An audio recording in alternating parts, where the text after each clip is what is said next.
Good evening and welcome to the December 20th meeting of the Timberlane Regional School Board. Mrs. Belcher, will you call the roll? Brian Boyle. Here. Lee Doobie. Kim Farah. Here. Sheila Lowe's. Here. Sarah Markhamer. Here. Sean O'Neill. Here. Kristen Savage. Present. Sue Sherman. Here. Jennifer Silva. Here. Also seated at the board table this evening are the Superintendent of Schools, Dr. Earl Metzler, and Student Representative Nick Valhuli. The presence of other district administrators as well as Timberlane Teachers Association officers will be reflected in the meeting minutes. I'll stand for the pledge, please. Mr. Shawley, would you lead us in the pledge? I pledge allegiance To the flag of the United States of America and to the republic for which it stands, one nation, under God, indivisible, with liberty and justice for all. Thank you very much. We have a set of some minutes here to approve.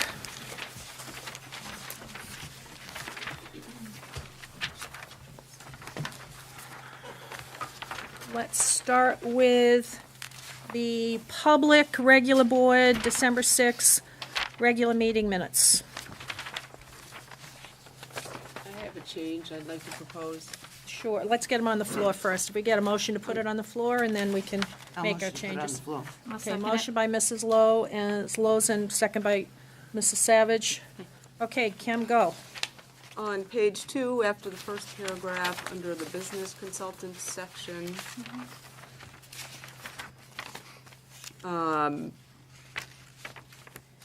actually, second paragraph, after the first sentence, I would like to insert the following.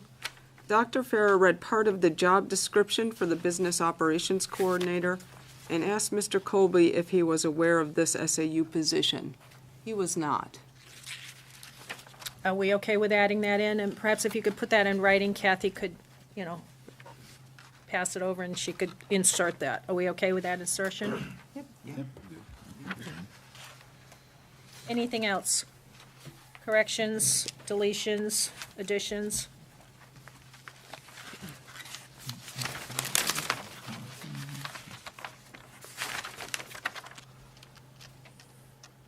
If not, I'm going to call for a vote, including the addition of what Dr. Farah has read in. All in favor of the minutes? It's unanimous. 8 opposed. 0-0. So 8-0-0. Thank you very much. That's done. And then we have, I believe, the non-public meeting, session 1. And now we ended up in December 7th. We were in the next day, right? That's right. That's correct. We were in the next day. So session 1 was at 12:18. So can I get a motion to put this on the floor? So made. Okay, I'll second it. Sean makes a motion, Sheila seconds. Discussions, additions, I'd like to make an addition. go ahead. After the second sentence,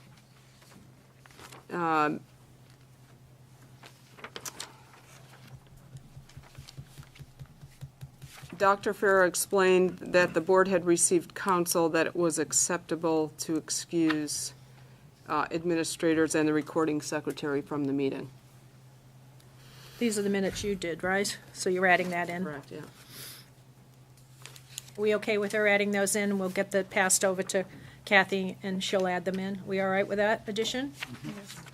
Any other additions or subtractions? So just a point of order. I think, I don't have my original draft with me, but I think this is not originally what I had. don't take offense at this. I think all I had was one sentence on mine. I think maybe Kathy added those sentences, because that was actually before we went in. That's, no, it wasn't before. You had already gone into non-public. We had at that already time. gone into non-public. Yeah. So if you'll add that over it, and we're okay with those things being added in and given to Kathy, right? That's a record of what was discussed.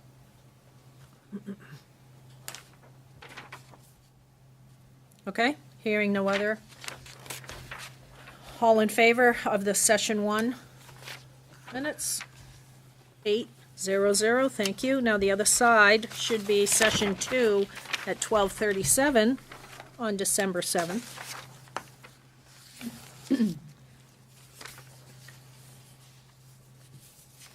We have a motion to put these on the floor. So moved. Motion by Mr. Boyle, I'll second. second for Mrs. Silva. No. Oh, I'm sorry. I'm sorry. Your voices sound alike. Sorry. Mrs. McAmer makes a second.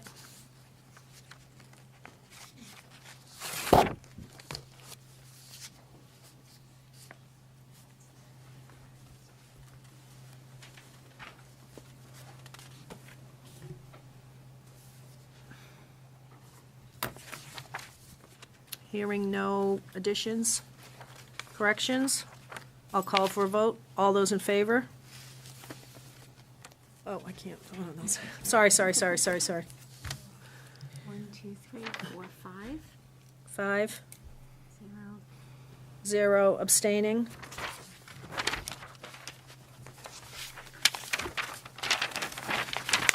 Okay, is that all the minutes, Kathy? It says Just 4 the sets. You you wrote had a 4. work- Oh, you know what? I don't see them. Session. All right, just have them for next time. I don't think it's any big deal. The special meeting, I Oh, thought the I- Monday night, our Monday night meeting. Can we, They're all done. we can do those next time, Okay. right? That's fine. I Just put them apologize. on the next, Okay. we'll just put Yep, those on I the can. next meeting. That's fine, Kathy, don't worry No, about it. thank you. Nick, Yes. hi, How's it going? good. Alrighty, so good evening, everyone. Hope everyone had a nice last week before the holidays, and I hope everyone's excited for some nice, long-needed time off. In preparation for the festivities around the district, a ton of fun holiday-themed activities have been going on, and I'm excited to report on some of them for you.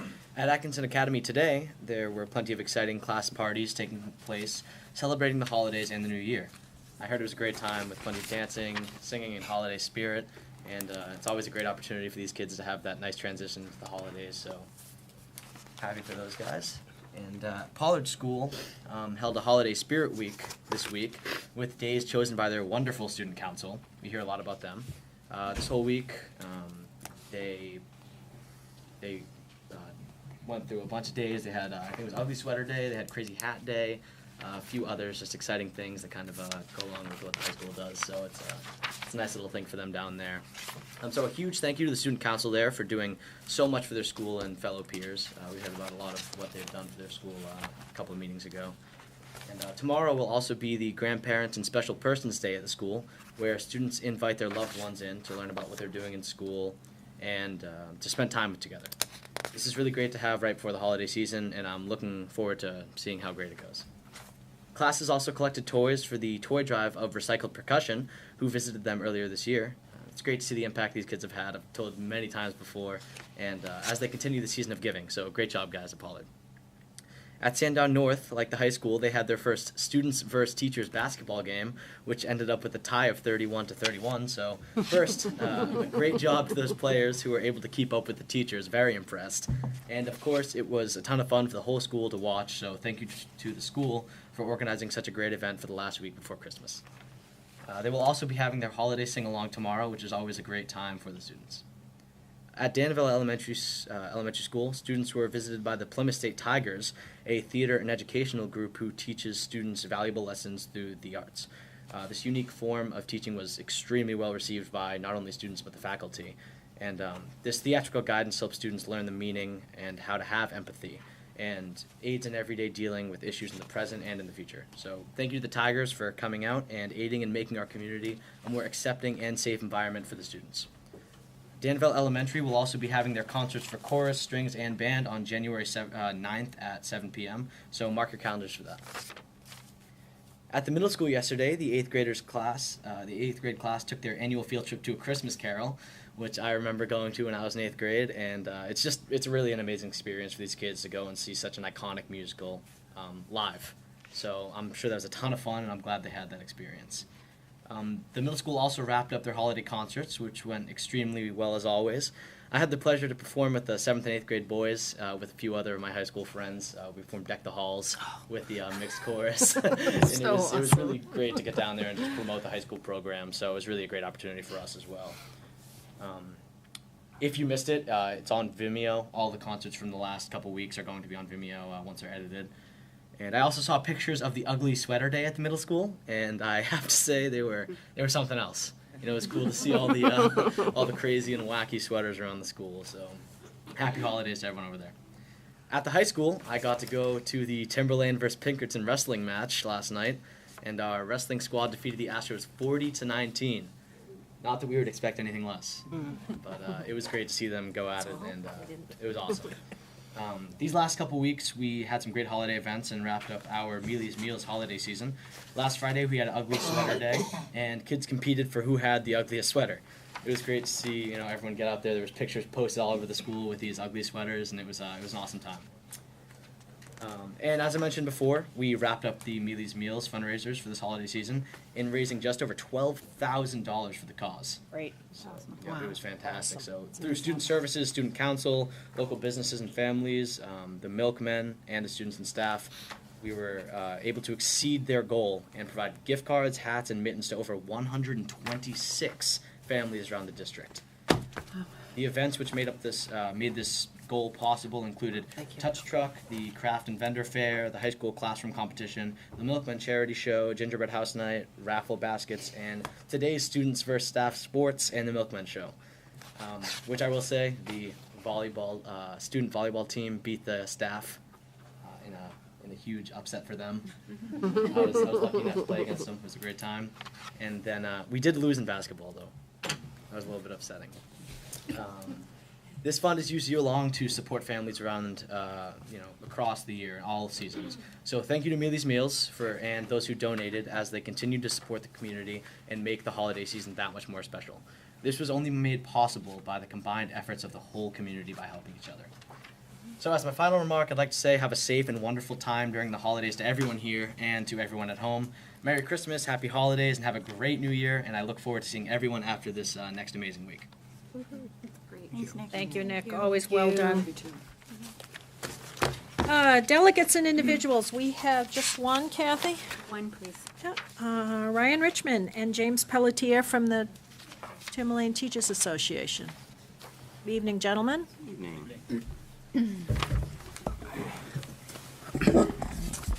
Good evening, Ryan Richmond, President of the Timberlane Teachers Association. James Pelletier, Vice President of the Timberlane Teachers Association. Good evening. The Timberlane Teachers Association is happy to announce that the membership has overwhelmingly voted in support of the collective bargaining agreement negotiated by the TTA and the school board teams.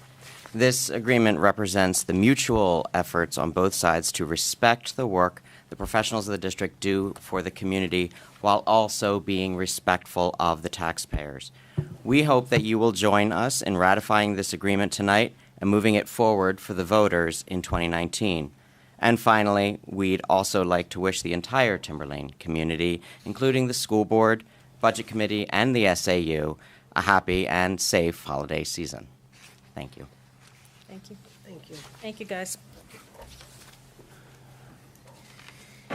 We are on our current business. We're only now 25 minutes off schedule.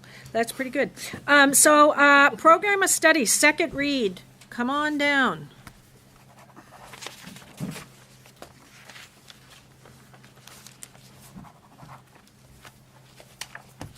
Pointing out, before you start, pointing out that in your packet should be the course enrollments, first semester, second semester, the whole year, with everything that we're currently offering as we go into second semester. Is that right, Sandy? That's accurate. Thank you for that document. It's a lot of information there. So I wanted to point that out before we start. Go ahead. I'm sorry for interrupting. No worries. So again, this is Mark Pedersen, the Director of Secondary Curriculum. So I'm here tonight for the second read of the Program of Studies. As you know, that this Program of Studies, as we introduced it last time, is simply just a offering of everything that we could offer. It's not indicative that it's definitely going to run. It's just simply everything that we offer. So this then goes to print hopefully tomorrow, or gets sent to the printers tomorrow. Becomes a document that then the students of the district, the parents of the district use to sort of decide on their pathways and the courses that they're going to take over their 4 years at Timberlane. Any questions on any of the documents? Yes, Kim? No questions, but I would like, and I'm not really sure how this is done in this particular board, but I would like the curriculum committee to take an action item. Sure. I'll write it down and bring it to the January meeting. I'd like language in the program of studies that reflects that if classes are have under 10 students, that they may not be run. This is typical in other programs of studies. I'd also like the curriculum committee to look at the current requirements in health and PE, which right now I think are 1/2 credit above the state requirements, and see about adjusting those, and to look at upping the technology credit by 1/2 credit. All right, I believe that health and PE and tech was going to be on our January agenda. We had put that on there, and we'll bring those back. Did you get that down? Somebody's writing, and then we can. I'm writing that Yeah, down. okay, and I've written it down too, so. Jen? Just a comment. I know we offer a lot of classes, and when I look at the master schedule list, one of the things that struck me was really how small a lot of our high school classes are, which I think is great in one regard, but I also know at the elementary levels where some of those classes are bumping up against the higher threshold of the number of students. It almost feels a little bit backwards, because the high school policy, I think, is up to 30 students per class. It depends on the subject area. Yes, that's accurate. In some science courses, for example, the limit is 24, based on the number of lab spaces that we have in the room and state requirements as well. And so when I look at this and I see how many multiple different sessions of the same course we have with very small enrollment, and then think to the elementary levels that some of those classes are struggling, butting up against the higher level, I would just hope that we would take a look at, Yes. is there any room for efficiency in the course offerings? I mean, one of the factors that we do take into account is the requests. So the numbers that you're looking at there are as of December 7th. When we build the master schedule, it's done on numbers from requests from February or March, that spring prior. We might have a number of students who are requesting a course, so we have to build the proper number of sections based upon those requests, and then kids might choose not to take that based upon the course that or the schedule that they get. So those numbers do go down. Looking at the numbers as of December 7th, when those numbers were produced, is not like really the full picture. The full picture is based upon the number of requests coming from, like I said, February, March, where the students sign up. So those numbers might drop over time. But we have to build the number of sections based upon the requests that we get at that time. So the students don't, so everything that they request, they get? Not necessarily. No. Some students might request classes that they might request a number of classes that they then choose not to take, or based upon the request that they ask for, might bump up and have a conflict, and the students then have to choose and say, all right, I want to take this course versus this course.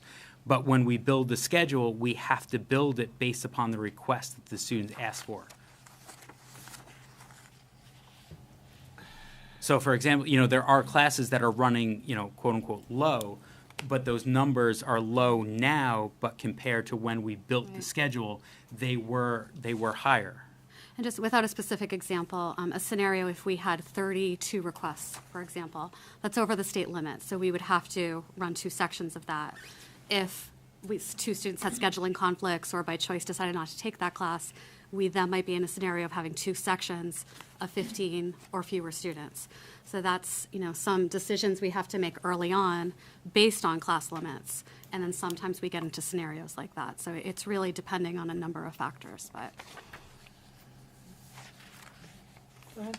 And I don't want to oversimplify this, but we've made quite a few. We've made a lot of concessions in terms of our program of studies. We have, as you all know, we have a really good music program, and a lot of our music students, in order to work very closely with the music department and our high school, so they can do everything, so they can actually explore those.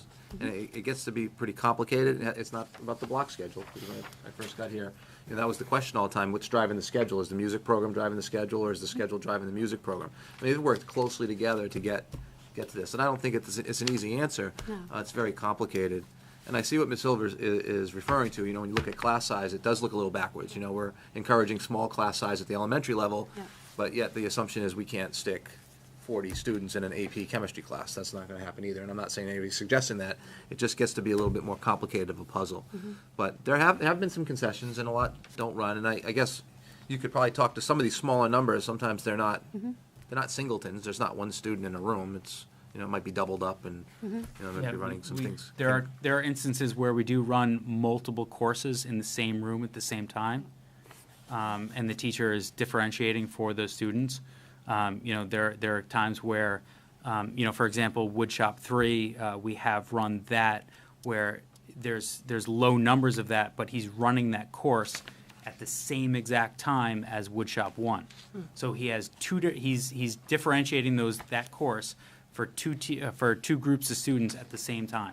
Yeah. We've done that with a number of our computer science classes. We do that where it's appropriate and where we feel as though the teacher and the students, can do it safely as well. When you're talking a course like woodshop or in the sciences, safety of the students is obviously the number one thing that we're looking out for. And if I could, just, another good use of staff, right? So I want you to picture this. So if you have to teach 5 classes, right? So if 4 of the classes had 25 students in them, and that last class they had was the last one had 7. Instead of telling those 7 students they can't take the class, or have a teacher only teaching 4 classes, it kind of balances off their schedule. They teach the 5 classes. Now you might be thinking, why don't you just divide it by 5 and give them all equal numbers? You all know that the high school schedule is a little more complicated than that, because I want to take music. We have students that have to take adventure law for gym credit in the summer because they can't fit it in. That's right. Because their schedules are so packed with, and that, again, whatever schedule we use, they were still doing that. And if you've had students go through the high school, you know how complicated it can be. So it's not that easy. We are looking for efficiencies. If there are places where we can save, we certainly will. I rely on them a great deal to look for all those efficiencies and make those reductions and where possible. So When I look at the schedule, I look at, for instance, band, where that is in the schedule, where that is in the block, that it draws out 115 students, give or take, right? That same block, there probably are other classes that are smaller because you've got 115 in the marching band. Right. So, that's just the way it goes. If you took the block and saw it on the big board, the way you build a master schedule with all the blocks, That's right. right? Correct. So that's a factor too, is Right. what class is bumped up to what classes. Correct. Sheila, you had your hand up. I didn't want to ignore you. Thank you. Do you go back and you look at this from the year before also? When you make your schedules for the next year, do you go back and look at these and say, there was one class where we didn't have really a big, huge... We do look at trends. That, quite honestly, that's how the But decision... that's what I'm asking, like year Yep. to year, Yep. is this still not... Do enrollment trends for gaining? classes where we notice there's fewer and fewer requests every year. That's how we came to propose or consider at curriculum assessment the elimination, progressive elimination and scaling down of the German program. So we're looking at classes all the time. But that being said, as Mark pointed out, we have to make decisions based on the current requests. So we might look back and reflect, but a course might not be very popular in one year, and all of a sudden it blows That's up why the I'm following. asking So if you're looking at the trends. If we do something is trends. but- continually That's right. Yep. Yep. Yeah, well, for 5 kids, and you're continually going to say, Yes. well, is this really where we want to go? Am I Or you had correct? 5, and then this year we have 30 requests. Well, then- and like I said, if last year we had 5, and this year coming up we have 5, But if we have then- 30, it happens that's the not other what I way, said, too. though. If I know last year what we you had said. 5, and this coming year we get 5 signups, are we going to continue looking at this as a trend? Yep. That's what I'm asking. That's, It's she a good said question. yes. I think if you remember when we brought Latin? Yes. So we offered Latin, everybody got excited about it. We had a whole bunch of kids that wanted more than we could offer. 30, at least 30. And then we couldn't find an instructor, so we were like, I remember. and then we offered it again, and the second year, so kids get excited about it, they sign up for it, then they don't get it. So then it's harder to keep them excited about it the next year, but we did. Yep. And then we were gonna offer an online kind of version, then we're lucky, we found Yep. a Latin instructor, and that program has really Yes, grown it's itself begun to out, grow, which is, yes. it's added to the climate and culture in that school. So it's, to Sheila's point, we look at trends, and sometimes the trends, they can point us in the right direction, and they might throw us off a tad, Right. depending on That's right. those other variables that are, do we have the instructor? So. That's it. Just Go ahead. finishing the point, no? I thought, were you finishing your point? You had your hand? My point was going to be that I think every year we should get this before the program of studies comes, so that we can also see the trends. It's just kind of, right now, it's kind of blind, because I don't know what was last year. Sure. We do also take into account the will of the people, the will of the, strategic plan. Like, what are people looking for? Are they looking for advancement in, career opportunities? Are they looking for advancement in dual enrollment opportunities? And that does play into a factor. If we're looking at a course that, yes, it might have low enrollment, but it also gets to, dual enrollment that is part of the strategic plan, then we say, we are going to offer this course. If we look at courses that do lead to, potential career advancement of our students, we say this is valuable for our students. I think you misunderstand me, though, to be honest with you, because I'm not looking at AP classes, I'm not looking at dual enrollment classes. Well, I mean, I wouldn't touch those personally for anything, so that's just my opinion, though. yeah, so my point being is that we look at more than just the numbers. We look at what's best for our students. There are some courses that we offer to ensure that students meet graduation requirements. Correct.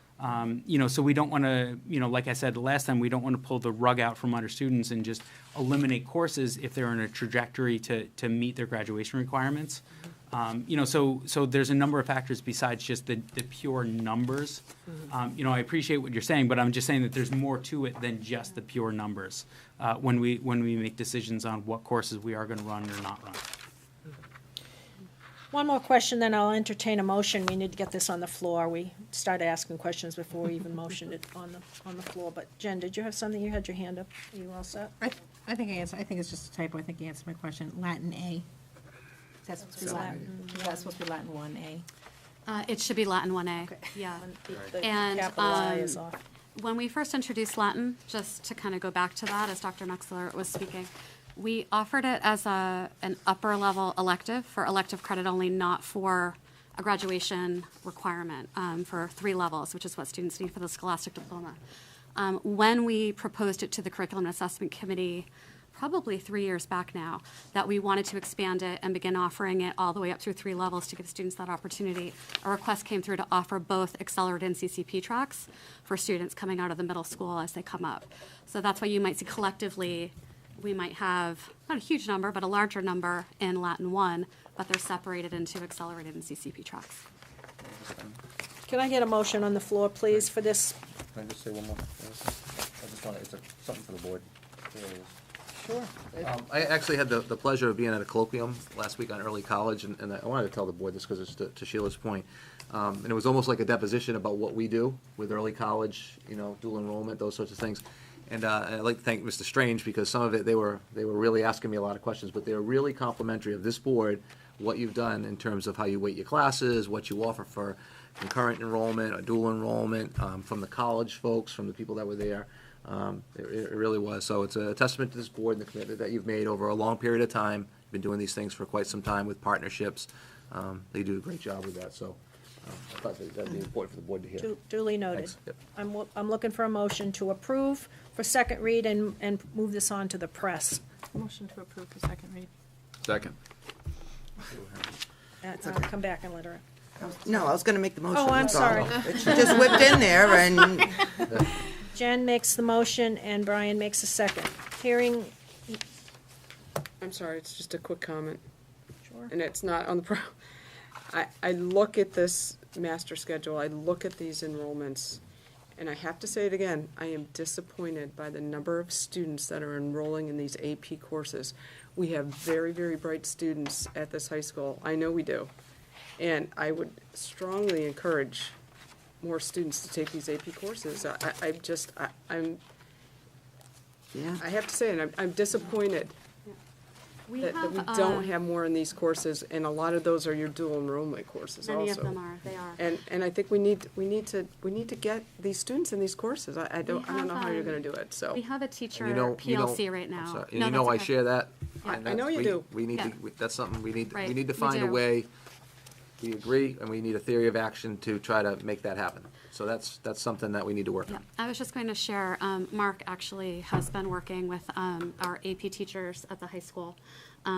They've formed a professional learning community of AP teachers to share ideas, to problem solve, to talk about, challenges, and to move the program forward and promote it. So that can certainly be something that we bring back to that committee to talk about how to better promote those courses amongst our population. Okay, Yeah, I think absolutely. you should involve guidance in that, because that's a There's- guidance They- more than a, There's actually a school counselor who sits on that Okay. group. because And I mean, there's, not to really, talk too much about what the work that they are doing, but they are looking to make sort of a guide, if you will, to share with the school counseling office to, kind of show what the ability is and how to get more kids involved. So that is definitely something that we are looking at. There's a school counselor on that committee. And so I think we're along the same lines there. okay, thanks. Hearing no what, I'm more than happy to formalize that in my goal-setting process, which we missed that this fall, in terms of something we could have formalized. Because that's, we've talked about it many times, I couldn't agree with you more. Sorry.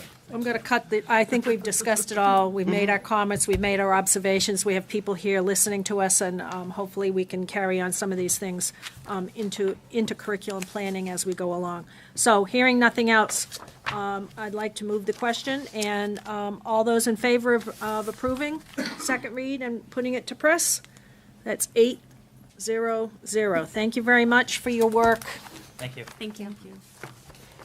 Sue? Quick question. You said they're back on in January? The curriculum committee meets every month. Did you say they're coming back before us? No. Or are they No, going no, to no. discuss? No, Okay, no. I just wanted to check that. Yeah, Those are subcommittees of we the have, board. yeah, we meet once a month. All right, next on our agenda, and now we're almost catching up. Is to ratify the TTA CBA. I am going to recuse myself. I'd like the record to show I'm recusing myself, and I'm going to go sit in the audience. And Mr. Vice Chair, if you'd handle this with your group. Be happy to. So Sarah, myself, Sarah, and Dr. Kim Farrer were the school board team. So I'm gonna let Sarah do a presentation and Thank you. So we have what I feel is a really good and fair agreement worked out with the TTA. Just to kind of highlight a couple of points, there were some language changes on the RIF and layoff process. There was some clarity added on employees' rights and discipline. There is some clarity added to the maternity and language leave, and of course, some financial changes regarding salary changes. So basically, just to kind of go and highlight the salary, the cost out. In year one, there is 0% added to the schedule. We're graying out steps 1 and 2, and there are no additional steps added to the salary schedule. There will be a double step halfway through the year, beginning February 1st. And except for members who are currently on step 1, they will move to step 3 in the fall. And there's no percent added to the overall schedule. Then year 2, there's a 0.75% increase added to the salary schedule. Again, steps 1 and 2 are permanently grayed out. No additional steps added to the schedule, and everybody moves forward 1 step. In year 3, there is a 1% increase added to the salary schedule. New hires, everybody starts at step 3. 1 step movement for everybody, and there, again, it stays 15 steps on the salary schedule. There's a change in longevity. So for any employee who has has more than 15 years or more with the district and is on step 15 or higher, their longevity increases from $100 per year to $150. There's no increase to the longevity in year 2. And in year 3, it increases from 150 to 175. And then the bottom line for year 1 is $866,343. That's dollars. That's a little bit over a 3.07% increase. Year 2, it's $851,967. It's a 2.92% increase, and in year 3, it's $901,897 with a 3.02% increase. We worked very, very hard over the fall with the TTA. We had a lot of good discussions, and I would like to make a motion to vote for the approval of the TTA contract. Second the motion? Does anyone who want to have any further discussion? Are we ready to vote? Ready to vote? Did you get a second on that? I seconded it. Thank you. All those in favor recommending the TTA contract? Unanimous? So we have a 7-0. Oh, yeah. And then if I could just get the paperwork that was discussed during non-meeting, if I could just get that passed back. While we're doing that, as the union president and vice president says, Sarah said there was a very positive meetings and negotiations. I don't think we're going to be giving any quizzes about what Sarah's presentation is because she gave an awful lot of detail. I just encourage everyone to make sure they vote for this contract.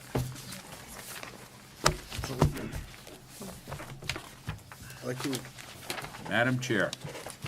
All yours. Passing it back to me. Sean's looking to be recognized. Oh, Okay, give me a second here to get back in. Thank you. you have the calm. I have the, all right, moving on. Yes, Mr. O'Neill. Yes, with us talking about this, and this was, part of our meeting prior to with council as well, is the financial component is definitely a big I'm gonna component of recuse this. myself again then. But you're voting on an entire contract. And what I'd like to do is to have all the details. I mean, Sarah just mentioned some of the maternity leaves, all that. People want to see what they're voting for, and it has one financial component, but it also has other ramifications of sick time and so forth. And I would like to actually see that as a red line summary added as well as the financials of this, so that people have a complete package that they can review in the comfort of their own home and view, so that when they come to the polls, they're fully informed. So I'd like to actually make a motion to create such a red line mutually agreed upon between our council and the TTA's council to move this forward, so that the voters have a complete packet, not just a financial summary, but all the details that's encompassed inside this contract. As long as both parties are in agreement. Yeah, you're making a motion. I'll second your motion, and I agree. So basically, we'll have Attorney O'Shaughnessy and Attorney Donovan get together and come up with that. Okay? Is that caveat included in your motion? Yes. It was. So mutually agreed on by council, Sorry, it was. for both parties. It was a long motion. Yes. They're sloppy motions. It's hard to capture these. Okay. Motion created document showing the detail of the contract that is mutually agreeable between the two legal entities, yes? Yes. Okay. Yep. Motion made and seconded. Any other further discussion on the motion? All those in favor? 7-0-1. Thank you. Thank you. 0. Well, she's not counted as abstaining. She's. Recuse. Recuse yourself. Oh, you It's recuse not- yourself? Recused herself, Okay. so it's 7-0-0. All right, thank you. Thank you. Okay. Back to the agenda. Somehow I lost my agenda along the way, but I can follow along. Where are we? We are on, we caught up almost. We're 7 minutes now. Budget update and default budget.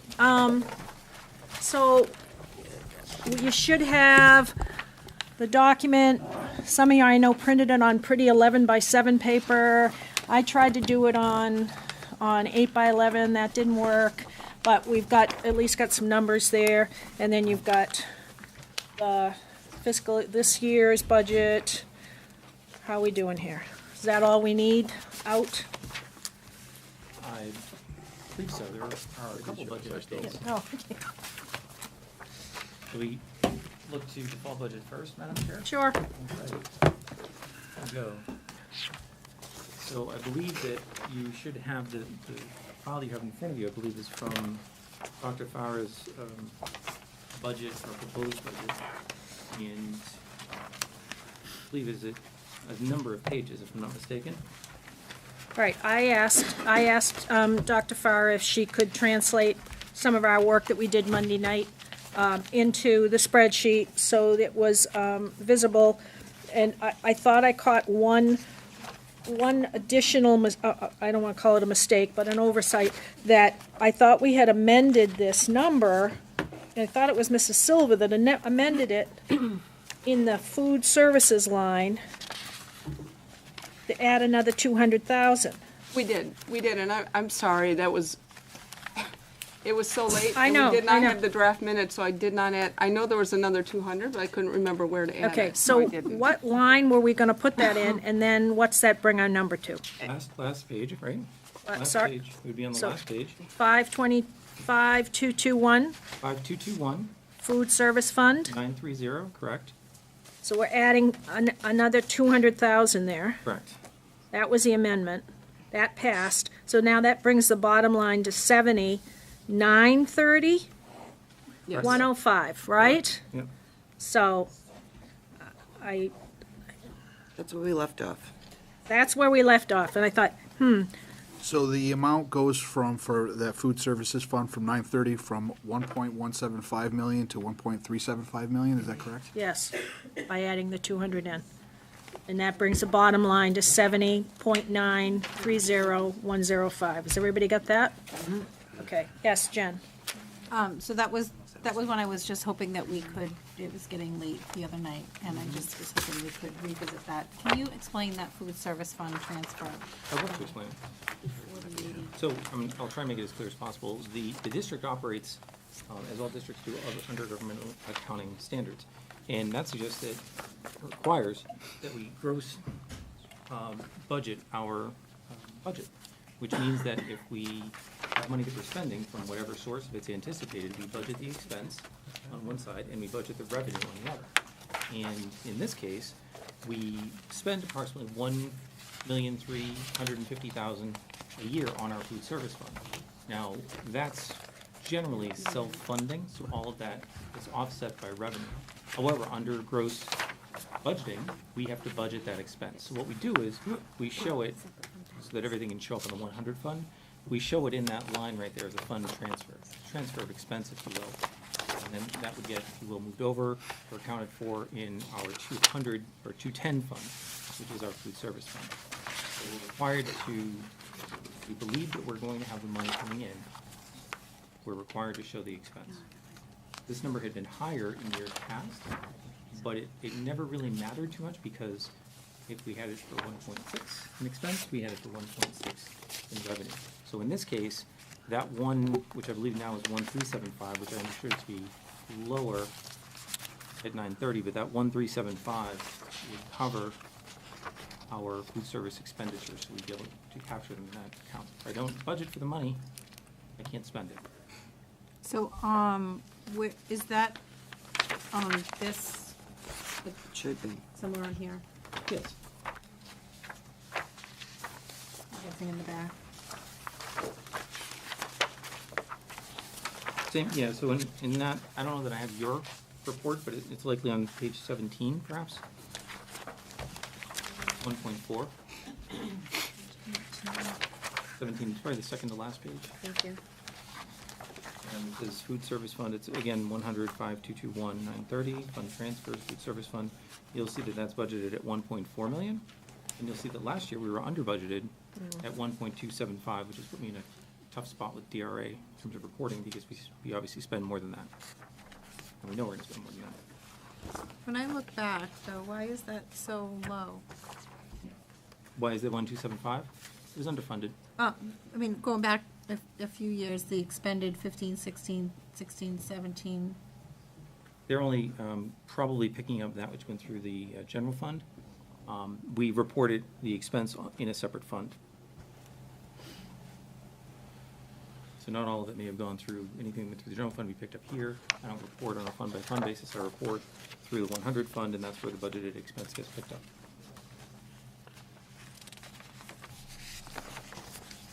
So last year's voted amount was 1,275,000. Correct. But the proposed amount is 1,400,000, so we're right there. And again, that's offsetting, so when we spend it in the fund, if you budget 1.4 million in expense, I budget 1.4 million in revenue. If we budget 1.375, I budget 1.375 in revenue. So then why is that, why in this default line we have 1.625? In which default?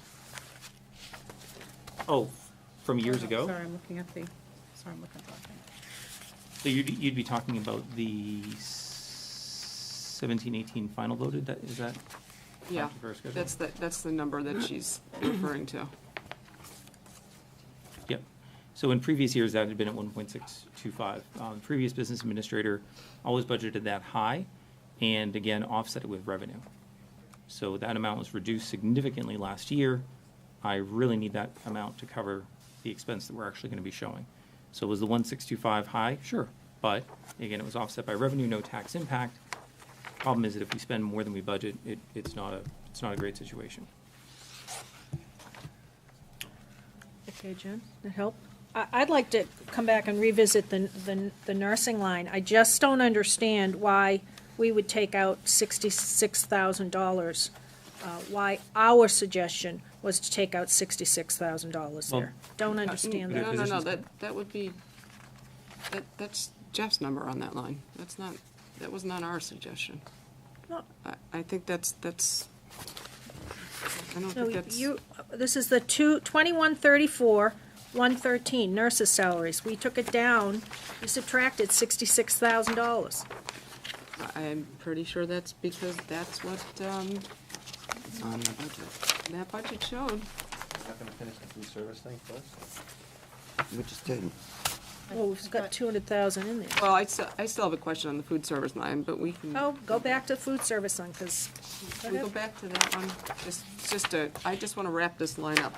okay.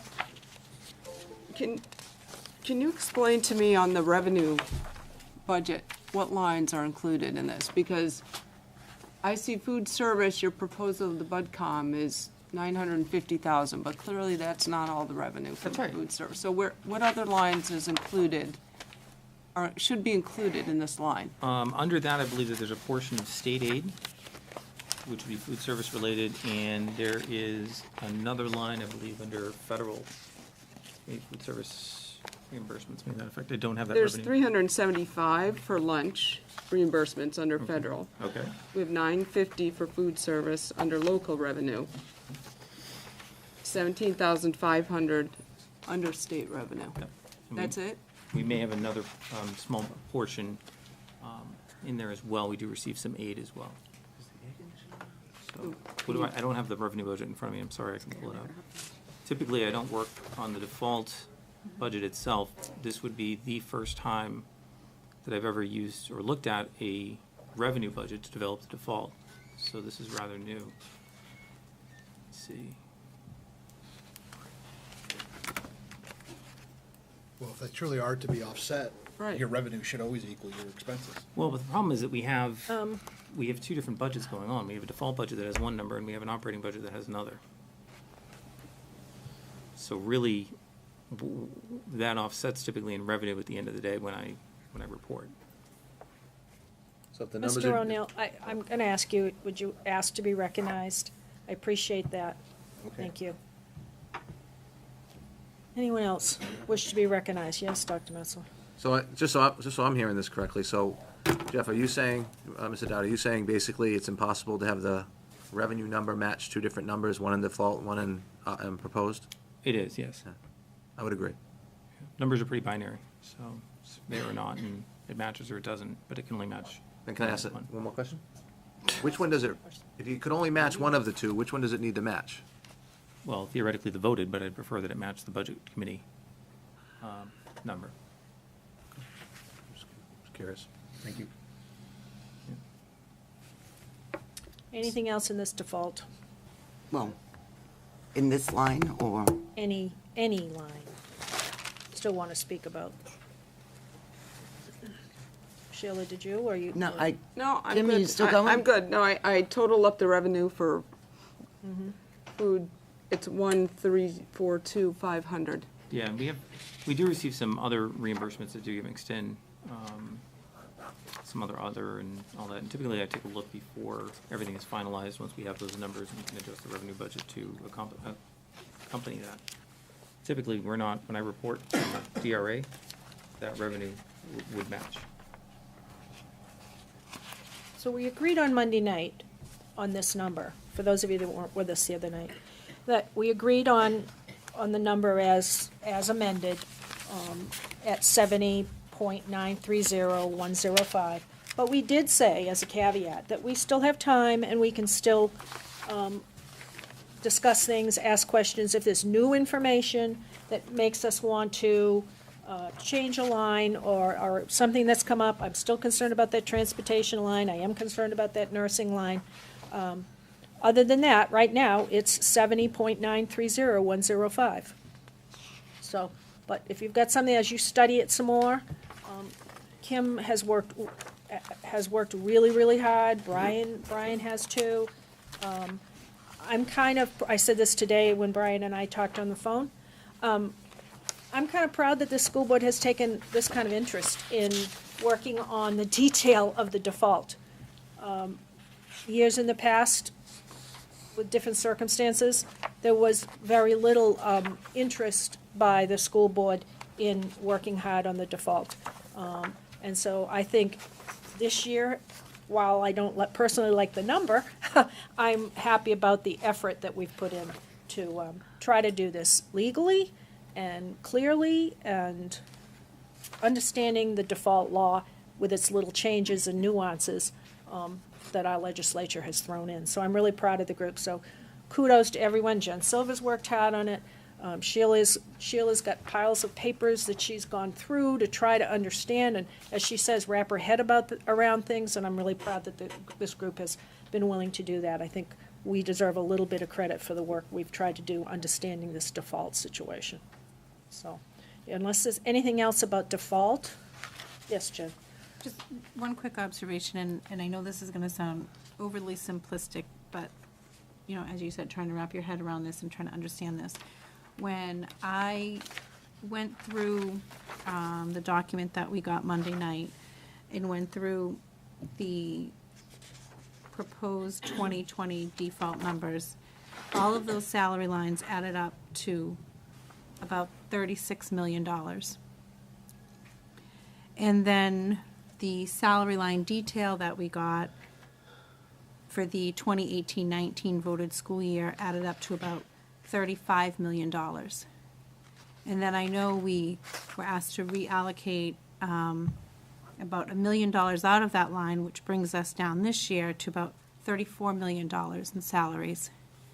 So that's about a $2 million difference between what was in the 2020 default that was proposed to this board and what we're on track for this year. And about a $1 million difference between what was voted and what was in that default for last year, for this year. So is that a question, or are you making an observation? Just an Questions, observation, and how do we get to that point? It's such a big, that's a big spread. Well, okay, I had provided a list of non-filled positions at the last meeting. You have that in front of you. That's showing 717,000 in total in salary line cuts. So you'll see, for example, I identified from the 1100-112 function object code 340,000 that had been removed. Well, 383 is removed on this schedule. I'm not sure why, and I'd like to understand the difference, because 340,000 is what this board voted on. But you'll note that those differences from the 717,000, that is the difference that should exist. I'm not sure which reports you were looking at. Some of the funds did get reallocated by the school board this year with the understanding that depending on how the budget worked, those cuts would be, or those positions would wait to be filled until mid-year if the finance of the district and the position of the district supported that. So I think that we're getting close. The board has made cuts of 717,000, and we've had positions that we haven't yet filled. Okay, so that's an observation from you, from the business manager's office. Anything else that we want to make as observations? Kim? Well, Jeff had a question in there. And my answer to that is? You're going to answer the question, or My- Kim's going to answer. My number reflects $777,366. Okay, so why would I be showing 717 available in the default budget? I don't know, because I used what you gave to BudCom on December 13th as my number. Okay. I could not use the number you gave me on Monday night while I was sitting here to make those calculations. Okay, so as I had previously indicated, the budget numbers that we have available in the default budget are the numbers that have rolled forward. This will be the second year they're rolling forward. So the amounts that are in there may be less than the amounts in the operating budget. These salaries may have been adjusted, they may have gone up. So when I looked at the two budgets, I said, oh, that's a position that they're looking to remove. I see this amount of funding available to it in the default budget, which is 2 years old. Well, a year, I'll say 2 years. And I look in the operating budget and say, this is how much we're projecting for it for next year, and this is how much we have in the budget, and therefore I'm pulling that amount out. But when I look at the default budget, I see that it's 340,000. So now having that information in front of you, are you looking to adjust that 383, 680 as a reduction to a reduction only of 340, 709? No, I'm not. So you're looking to remove more, so you've removed positions from the budget, and you're looking to remove more funding than had been associated with those positions from the budget, just so No, I'm clear. I'm looking to remove what funding that you are providing to the budget committee For their operating budget, for their operating budget. which is showing a greater salary amount than what I the don't default budget understand how shows. it could show a greater salary amount since there's no collective bargaining agreement that would cause the salaries to increase. It's showing a greater amount. How can that be when there's no collective bargaining agreement What do you mean there's no collective bargaining here? Of course there is. built into the budget, the operating budget? The collective but I- bargaining agreement is a separate warrant article, so you can't increase it in the operating budget. If it doesn't pass, those salaries don't increase. Stay the same, right? For next year. Right. Correct. So, we do have growth since and I believe you'd be looking at a default budget from 2 years ago. Those positions have changed, right? There have been increases to those positions, which I've picked up. No, so those positions don't increase. We don't have a collective bargaining agreement in place over the past 2 years. You lost me when you said you're looking at a default budget from 2 years ago. The amount that I have in default on those positions, the default budget just rolls forward. I roll that money forward, that's all. I just roll that money forward. We may have had someone who's changed a step or had an increase that's resulted in more compensation in the operating budget, which I was able to remove. I looked at the position and said, that's how much I can take out. I looked at in the operating budget, and I looked at the default budget and said, that's how much I can take out. I mean, that's it. It's 340, and in the operating budget, it was more. If I had known that this would be the case, and that you'd be removing more from the default budget than the actual positions that you would have cut, then I would have simply taken 340 out of the operating budget. You know, trying to be fair about it here. Fair is fair, but I feel as though we've got a big smorgasbord in front of us. Whatever bucket is the greatest cut, this has the greatest cut. Let's grab that. This has the greatest cut for that line. Let's grab that. This has the greatest cut. You know, Okay, hang on, everybody hang on. if we had 340 available, I I cut 340. I can't cut more than we have in the default. Okay, I'm gonna bring this to a close. We're not taking any other action on this default number tonight, are we? Up, down, no. We should discuss at some time and let our public know that this default does not include any capital, right? For capital projects. Correct. And that, certainly hoping the budget committee knows that our default cannot include capital costs, is that correct? That's correct. Not, Madam Chair. I'm sorry, Mr. Dowd, did you make a comment? Why could it not include capital? Uh, It couldn't include one-time projects, but not everything that we do is a one-time project that's caught up in our construction capital. We've been replacing fire panels almost every year at schools. We'd have to shut them down if we didn't have that. We have $20,000-$30,000 apiece. We have septic tanks, which we service on an ongoing basis. So if it's the position of the committee that those aren't just recurring costs as opposed to, One-time cost. yeah, they are recurring costs, not one-time costs. I mean, Right. if that's the position of the committee, I can certainly appreciate it, but I'm not gonna hesitate to come back to this board. The first time we have a septic failure, which we had in spring, and request a special meeting and a special assessment, a third tax bill for our taxpayers. I can't move money in the budget that's not capital to That's capital. correct, that's correct, we know So that. even if we have money in the budget to fix a septic tank or a field or whatever it may be, if I don't have the money in capital, I can't pull it from operating. It's the agreement, it's the articles of agreement.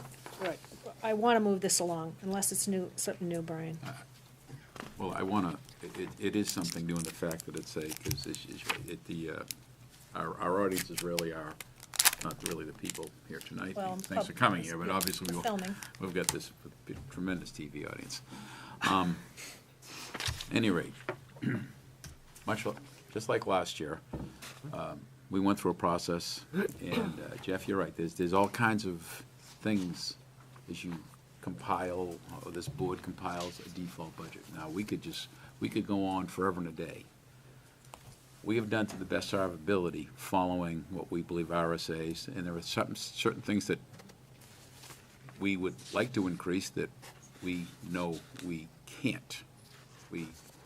Myself and Kim spent some time last year with a couple of different law firms, and we kind of pushed the limit a little bit when we went into, we put $500,000 in capital that we were quite friendly counsel that we were on thin ice to do that, but if that's what you want to do, but we were looking for the good of the district.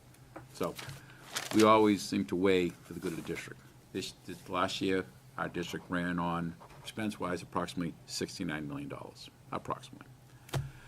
Right now, this board has a default budget, they're recommending of $70.9 million. So that's more money than the $69 million, plus we've eliminated 14 positions. So we could go back and add 200,000 here, and then we can discuss until midnight about open positions. Well, I mean, maybe how long is that position? That position been open for a year? That was open for a week. There's all kinds of legal things that you can do. Bottom line is we had to make sure that this makes sense, that we can run this place. And I think right now at 70.9, the superintendent can run this place. I'm confident he can, because he ran it last year at 69 million, and now we have less people. As we get on, I hope that the budget committee supports us and works off our number, because there's certain things we cannot put in the default, which they can put in the proposed, and then, because this board, the way the warrant article works, it's a warrant article. And it'll say recommended by the school board. It'd be great if it says recommended by the school board, 9-0. If it doesn't pass, then you go into default. I was at the budget committee Monday night, and different you were there, and different they want us to talk about bringing to the board about bringing warrant articles. I personally think it's up to the board. I don't like the idea of putting too many warrant articles in front. You have a teacher's contract, which that's kind of a priority. You have to make sure you get a teacher's contract passed. We want to get our proposed budget passed. I don't want to confuse this thing and saying, can you give us $500,000 for this? Can you give us, if we're going to put $500,000 article approximately in to fix deciding the PAC. We don't want to fill up this warrant and hurt ourselves. So Right now, we're at 70.9, and yeah, I'm very comfortable with that number. And this can go on forever, but I'm personally very comfortable with the number. Thank you. Dr. Mensah, thank you, Brian. Yeah, no, thank you, Mr. Boyle. I think, the board, if you look at this, and when these are the areas of concern, and I know they're the same areas of concern of yours, right? Because Brian's right, Mr. Boyle's right about can we operate with a particular number, a bottom line number? We've had that discussion, and we're in good shape. The concern is really 4,200, 4,600, where we have $1 in each one. Those are site maintenance, building maintenance and site improvements. Site improvements. I think everybody's concerned with that, with not having any money in there. We're concerned a little bit with our transportation number, and a little concerned with the health benefits. But again, at the end of the day, the bottom line, you're gonna, if we had this default, which I hope that I hope that the public will support. You've taken a very conservative approach over 2 years. I hope they will support that flatlined proposed budget this year. I know it's only it's $1 million, almost $1 million more than what the default is, but I think that's a lot of things that you'll be able to do, a lot of work that you'll be able to do. But as we look at that not having any of that money in capital is concerning. But again, I think you did take some chances last year about moving that $500,000 in there, and I think that money was really well spent. I mean, we took a look at all the things that you did with that money in the last year. And we can do it again. We can't do it, you shouldn't have it.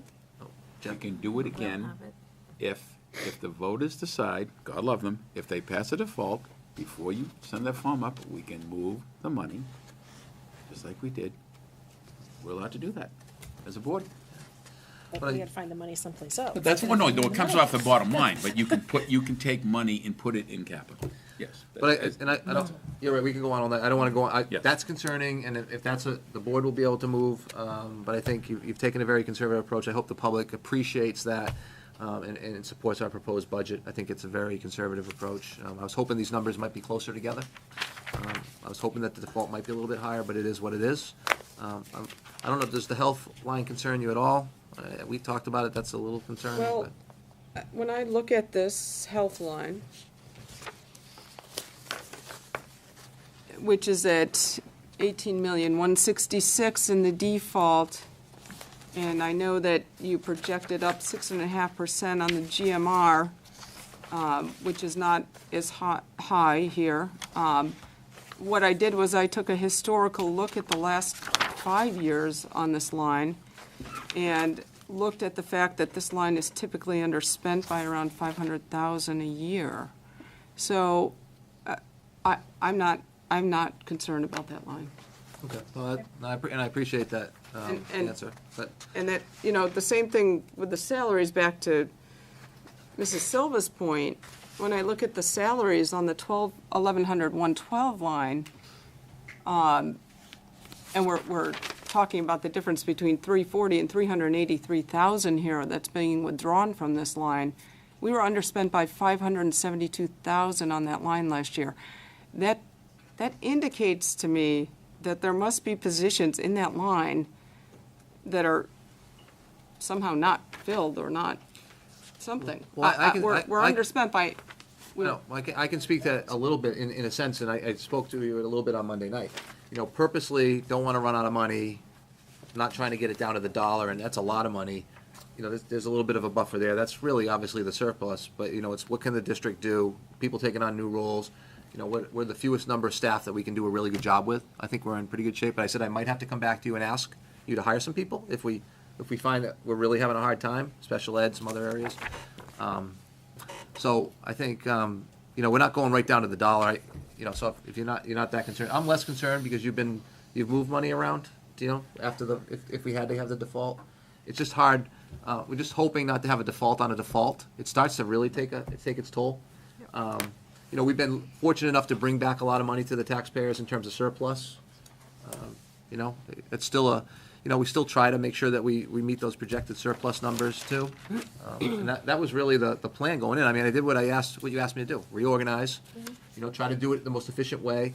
And like I said, I think and I appreciate Mr. Boyle's, confidence that we'll be able to do a good job with the number. And, if we're at 71, 72, I think we're somewhere in that good shape. I just don't know what the question's going to be, what are the sacrifices? If we have to move money into some of these lines that we feel might be slightly underfunded in a default, I don't know, it might be none. might be none. We might be fine. I just don't know at this point. And I don't know if you know, right? Okay, so. So thank you, We sorry. talked this around enough for a good discussion. Could I just ask before we move on? Brian, at the BudCom meeting the other night, what was the provision? I know they approved a provisional budget number. Can we just hear that out loud?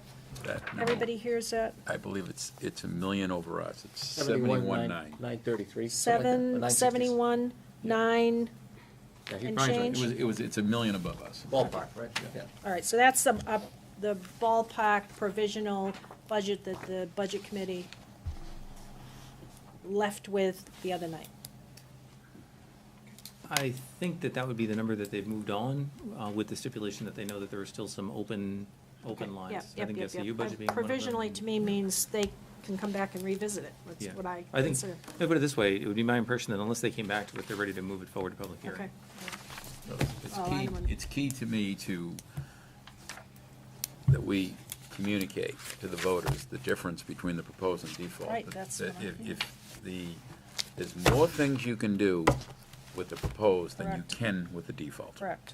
Right, and I So, think, you know, that's something you probably would direct me to say, hey, what are the sacrifices between the two budgets at some point, right? You'd wanna know. What do we do with the sacrifices is one, proposed, and what are then the obviously, challenges with the and obviously, default? as we get further on this agenda, because see, obviously, the biggest thing, the elephant in the room is our facilities, and we have to have a plan next year, and we've been spending about $2 million a year, and we have to see what we can get over, this is our last year's payment, so we have to get ready for that, and we will be ready for that next year. So that's, you have to get to that. I mean, there are certain repairs Yep. that you try to take care of now, and hope you can run out the clock and do the bulk of them with a large amount, because we are not, if you could turn back the clock 15 years ago, it'd be great if you were doing $2 million repairs every year. Well, guess what? Right. We didn't. We didn't. We're here now. Here's Now where you we're play at. it out. Right. Sean, an observation or question? Actually, both, is, this board hasn't taken a position on a proposed budget. I know Budget Committee is talking about roughly 1 point whatever million above what we're currently at as a default, but we as a board have not come to even a discussion of what the proposed budget is. So by statute, we're supposed to actually have one. I have a number I'd like to throw out. And are we surprised? I love it. A little levity in the room. Love it. Jen had a can we come back to that? Let Jen respond and then let, Just, if I can also, there's another point tomorrow. Okay. It's also, by statute, we're supposed to also have a income budget proposal from the school board as well. revenue. For the revenue. And we haven't even had that scheduled, or even, if that's even on the horizon, but I would like to actually add that to our requirements that we actually fulfill. You just had Revenue? budget. Well, I had it because I got it from the budget She committee. got it from the Budget Committee. So I'm not sure how the budget committee doesn't have a revenue budget if you get They the revenue do. budget from the School budget. board doesn't. We School don't. board. Supposed to have Oh, one. your own. We don't get a copy. We should be taking a vote on the proposed revenue as well as our proposed recommended to the for the operating budget. They're two separate ones. And in the DRA columns, they have on there the school board, all the line items, and what's been happening, and then also they have the same thing for the budget committee. So how does the board want to handle that? Because we do have two columns, and typically they've been the same. And it never Right. really You're right, they have been the same, Have been because the what same. happens is that whatever the budget committee approves, it's automatically just transferred What on the over to board the school board. approves. The school board has never taken last year, they talked about some numbers, but they never took a vote to say, this is our recommended amount. And that's what you actually need to have So happen. typically, with the exception of last year, typically your numbers That's would what Brian generally be does. the That's same. why It's you're just there. how much Yeah. it's assessed Brian's out, at the unless you had a meetings. disagreement on those numbers. Come back We and tell we did us. have a disagreement last year we because, sent you. again, where the budget committee had budgeted higher in food service, the revenue would have reflected higher in food service, but I wasn't able That's a to. little lower. Yeah, but they're two separate entities. They are. You know, It's in that, capital. the budget committee is doing their own Yep. version of it, and that's actually what moves down there, but how it should be working is that this board produces a operating budget as well, and this is what we would like as a board. Operating budget, not An revenue operating budget. budget to propose. No. And the school budget committee would take that into consideration in their deliberations to come up with their own budget. So do you want a revenue budget? Well, actually, it's an expense for a proposal. Yeah, I'm, Brian, go ahead, Brian. Well, I think, John, I respect I understand that we should have an input, but I don't know how, at this stage of the game, we start going from scratch to recommend a detailed. I would say now, at least, and I do agree with your sentiment, at this point, it's a late stage of the game, but I would say that, we got $1 million spread here. Which And we we know have to- exactly what happened last year when we had $1 million spread. So the question is does this board willing to start out the process when we go to deliberative session, knowing that we already have $1 million spread? If this board adopts the same exact, what the current number on the floor is at budget committee, this board might be comfortable recommending some kind of a lower operating budget to maybe have the budget committee take that under consideration. I agree with you. I'd like to see it a little lower, because I'd like to see theirs pass. Right. I'd like to see it lower than the $1 million spread. Yeah. Jen? My comment goes back just a little bit, so I'll try and reorganize my thoughts here, but there's a lot of talk about this default budget, and we did put a lot of time and energy into it in trying to make sure it was within the confines of the law and legally what we're required and obligated to do. And a lot of talk about, what would happen, how could we make it work, how could we make it work if that was the budget that we were left with? But I really don't want the public to hear or misunderstand and all that talk about that default budget as something that we're planning on having to operate on, because I can't speak for this entire board, but I'm hoping that that's not the case. So I just wanted to make that comment, that there's a lot of talk about it and what would we do and how would we spend it, but that's really not the direction that we're hoping to go. Right, so the budget committee has heard all the proposals from all the departments and all the principals. We haven't. Brian has. So that's why we have him at the BudCom meetings, so that if he's got something that he wants to bring back to us and talk about, or we have something we want him to go back, so if you want him to go back and say, gee, BudCom, here's our default number, it doesn't look, there may be a little smidgy movement, but not much. We gotta come closer together. Do you want him to say that to them? He's waiting for our directive. He voted the other night, he voted no on the proposed budget, but he really didn't have direction from us to vote yes or no. We hadn't given him any to vote on that 71. So he kind of voted, I'm gonna vote no, because I haven't had any direction. So if you wanna give him direction, it's probably a little tad too late, but he'll go back and try harder. It's coming right now. Yeah, Kim. Trying. See a direction. I would like to recommend that, I would like to propose that the school board recommend a budget to budget committee of $71,430,105. 71, 4. 71,430,105. 105. Okay. Reflects a $500,000 increase over this current number that we have in the default budget. Which you'd like to see allocated, you got a place you want to put it, in capital? I have not looked at that I couldn't tell you where it should go because I'm not that familiar with this budget. But, and I don't think, Sean and Brian's, but we're way too far down the pike for us to. I mean, I can do it in the next couple days. No. You don't need to. You've already done a lot. Okay, so, but no, I have no place, and I want those two numbers to come closer together, because historically, if there's too big a spread, and I want the proposed budget to pass, we've got to request, our board needs to hopefully encourage the budget committee to You want to come make down that, another are you half a making that a million. motion Yes, I'm making a motion to direct to direct Brian? Brian to recommend to budget committee a budget of 71,430,105. Because, not that that's part of the motion. Okay. Because you're historically have looked at that we need to come closer to those two numbers to get a better chance of a proposed budget to pass. Correct. Do we have a second for I'll that? second it. Sheila is seconding it. Sean? I was gonna comments? actually suggest a friendly amendment is instead of, the directive of Brian and so forth, that was part of the amendment, is just make the proposed school board operating budget to be, the amount you just said. That way we can actually kill two birds with one stone. We will have everything now done in the right column, that we actually took a vote on it and so forth.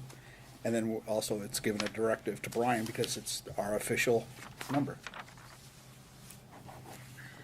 But it's an official number without any, hello, No need to worry about the details. any what? No details. Don't Oh, need to worry. Details.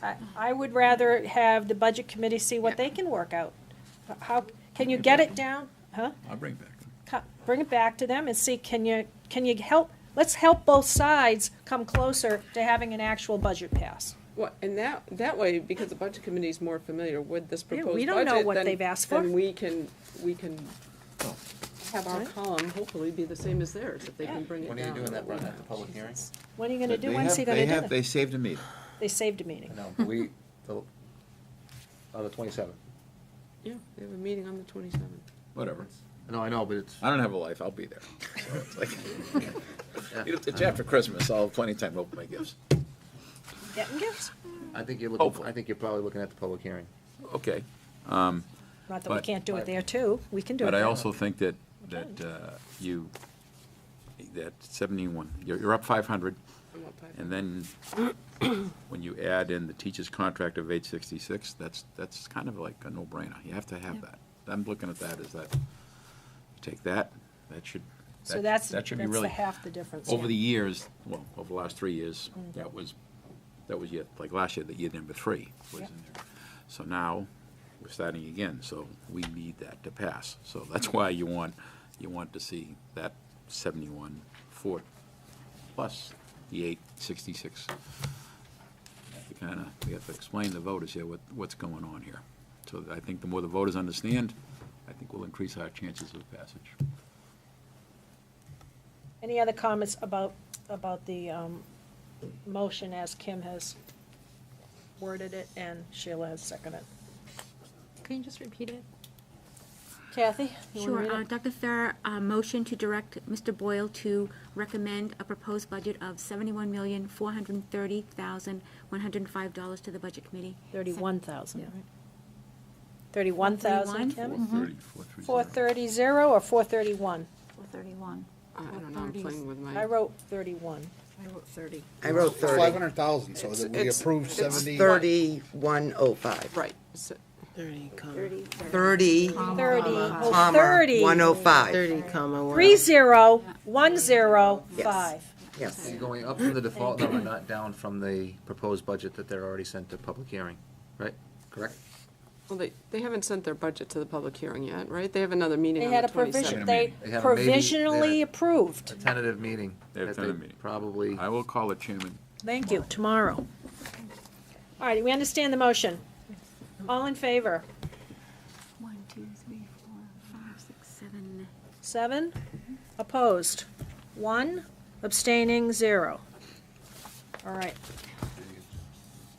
Jeff, is it something else about budget or anything we need for information? Because we Well, just voted. Two quick, no, it has nothing to do with that. Okay. This is on the default. I wanted to remind the board that when the school board allocation was done and made last year, whatever was in the capital silo, whatever we told the taxpayers we were gonna raise from capital, that's what was in that pool to get reallocated.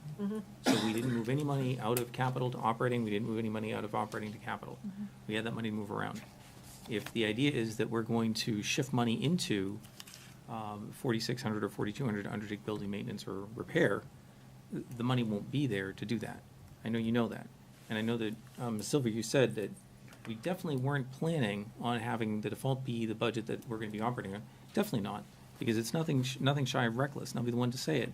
You have 9 buildings, 9 substantial buildings with aging infrastructure, zero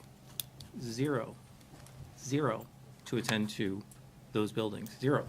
So when we have something major happen, I'm gonna have to go back to the voters. So you're right, this definitely is not planned. 100,000 in that account wouldn't hurt anyone, really wouldn't. And it would save me from having to go back to the voters. So I can't take from operating. That's the fundamental problem with the way that our district is structured. Any of the towns, you can borrow from here to there. We can only borrow from that pool that we go to the taxpayers and allocate as capital. It's only fair. It's only fair. So I would definitely ask the board to keep that in mind, that 100,000 in that account's not gonna hurt anyone. It's gonna give me coverage, so I'm gonna shut a school down if we have another septic failure or a Kim. fire panel failure. I would like to direct the superintendent to query DRA and get this in writing as to what happens if the default budget passes.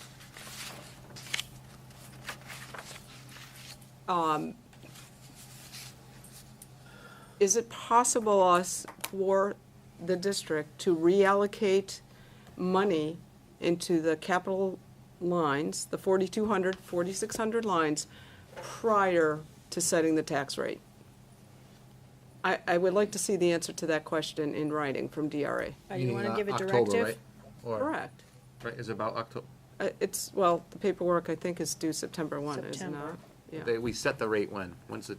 Oh, the No? DRA doesn't set the rate till they get all the September information from the 4 25th, towns.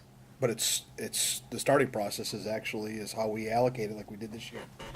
So you'd have July and August or something, right? Or at least August to do something before September 1, Yep. is what you're asking, right? Yes. Yeah, because the rate doesn't get set until later. The rate gets That's set, right. gets set later, but the front part of it is how it's allocated, and when it goes on Yeah. up to DRA, that's what's, they're going on, is that this is the operating portion of it, and this is the capital portion of I it. just want to understand the request. So whatever the answer I want is that answer prior to September 1. Like whatever you do with whatever gets voted in March, Correct. like whatever we're sending up on that September 1st. Right.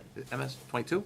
What is it? What number It's is it? CMS 25. 24, 5, 7, 25. whatever, MS something. Can we reach Whatever that consensus form is. on directing him, or do you want to make that a motion? There's a motion, I just don't have a second. That was the motion. Oh, I'm sorry, I'll Kim. second.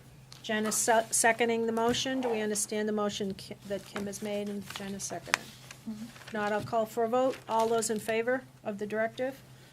800. Sounds like you're pretty sure. Okay, are we So moving? how I ask that question, right, I can say, can I ask it something like, can I use operating money for capital in the event that we're in a default budget prior to submitting that form September 1st? Or am I asking it differently than that? No, I think that's the way I would ask it. Okay. Yeah. Yeah, I think that's the question. I mean, that's pretty clear, right? TRA doesn't care what our articles of agreement say. I mean, really. Right. No, they don't. No, I mean- That's between the towns, that's amongst the towns. Yeah, that makes sense. So we're gonna we allocate get- I think there's legal precedence for this. I mean, that'll be good to know, anyway, right? So then that, if we need 100,000, would come from jobs, positions.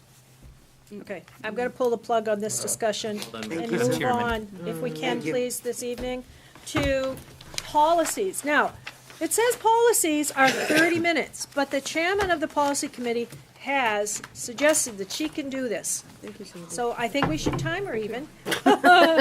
And we have a lot in this little packet, so nice work by the policy committee. So, policies. Keeping them in there. My caveat, hopefully everybody had a chance to look at them. If you all looked at them, I think we can do this.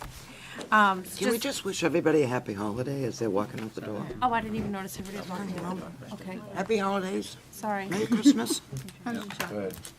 Oh, not tomorrow, I mean, I would, in the next few weeks, just what I'm asking. So stupid.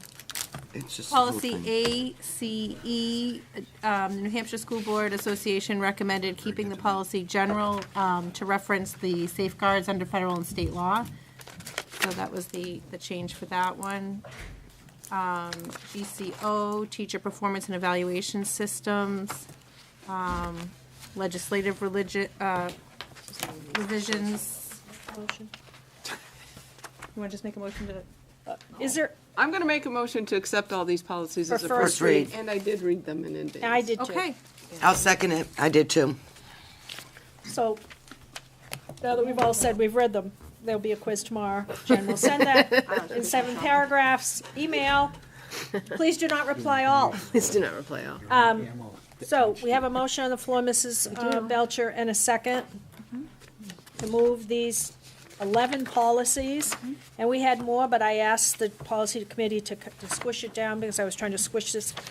We'll need the full Squish 30 this minutes agenda. next time. Okay. So, hearing no other discussion, moving these all to second read? Oh, voting. No. No? You saying no or I oh? said oh. Oh, sorry. Got it, I thank don't you. want to get Cut us off now. 800. So we're ahead of schedule. We're moving right along. Catching up.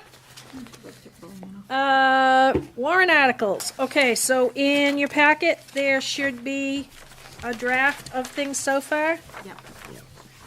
where we're at.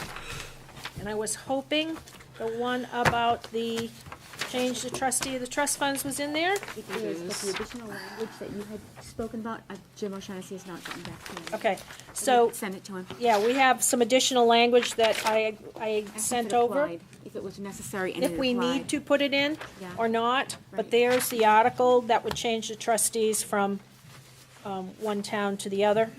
And right now, Plastow, Sean, you still haven't spoken to the chairman of the trustees?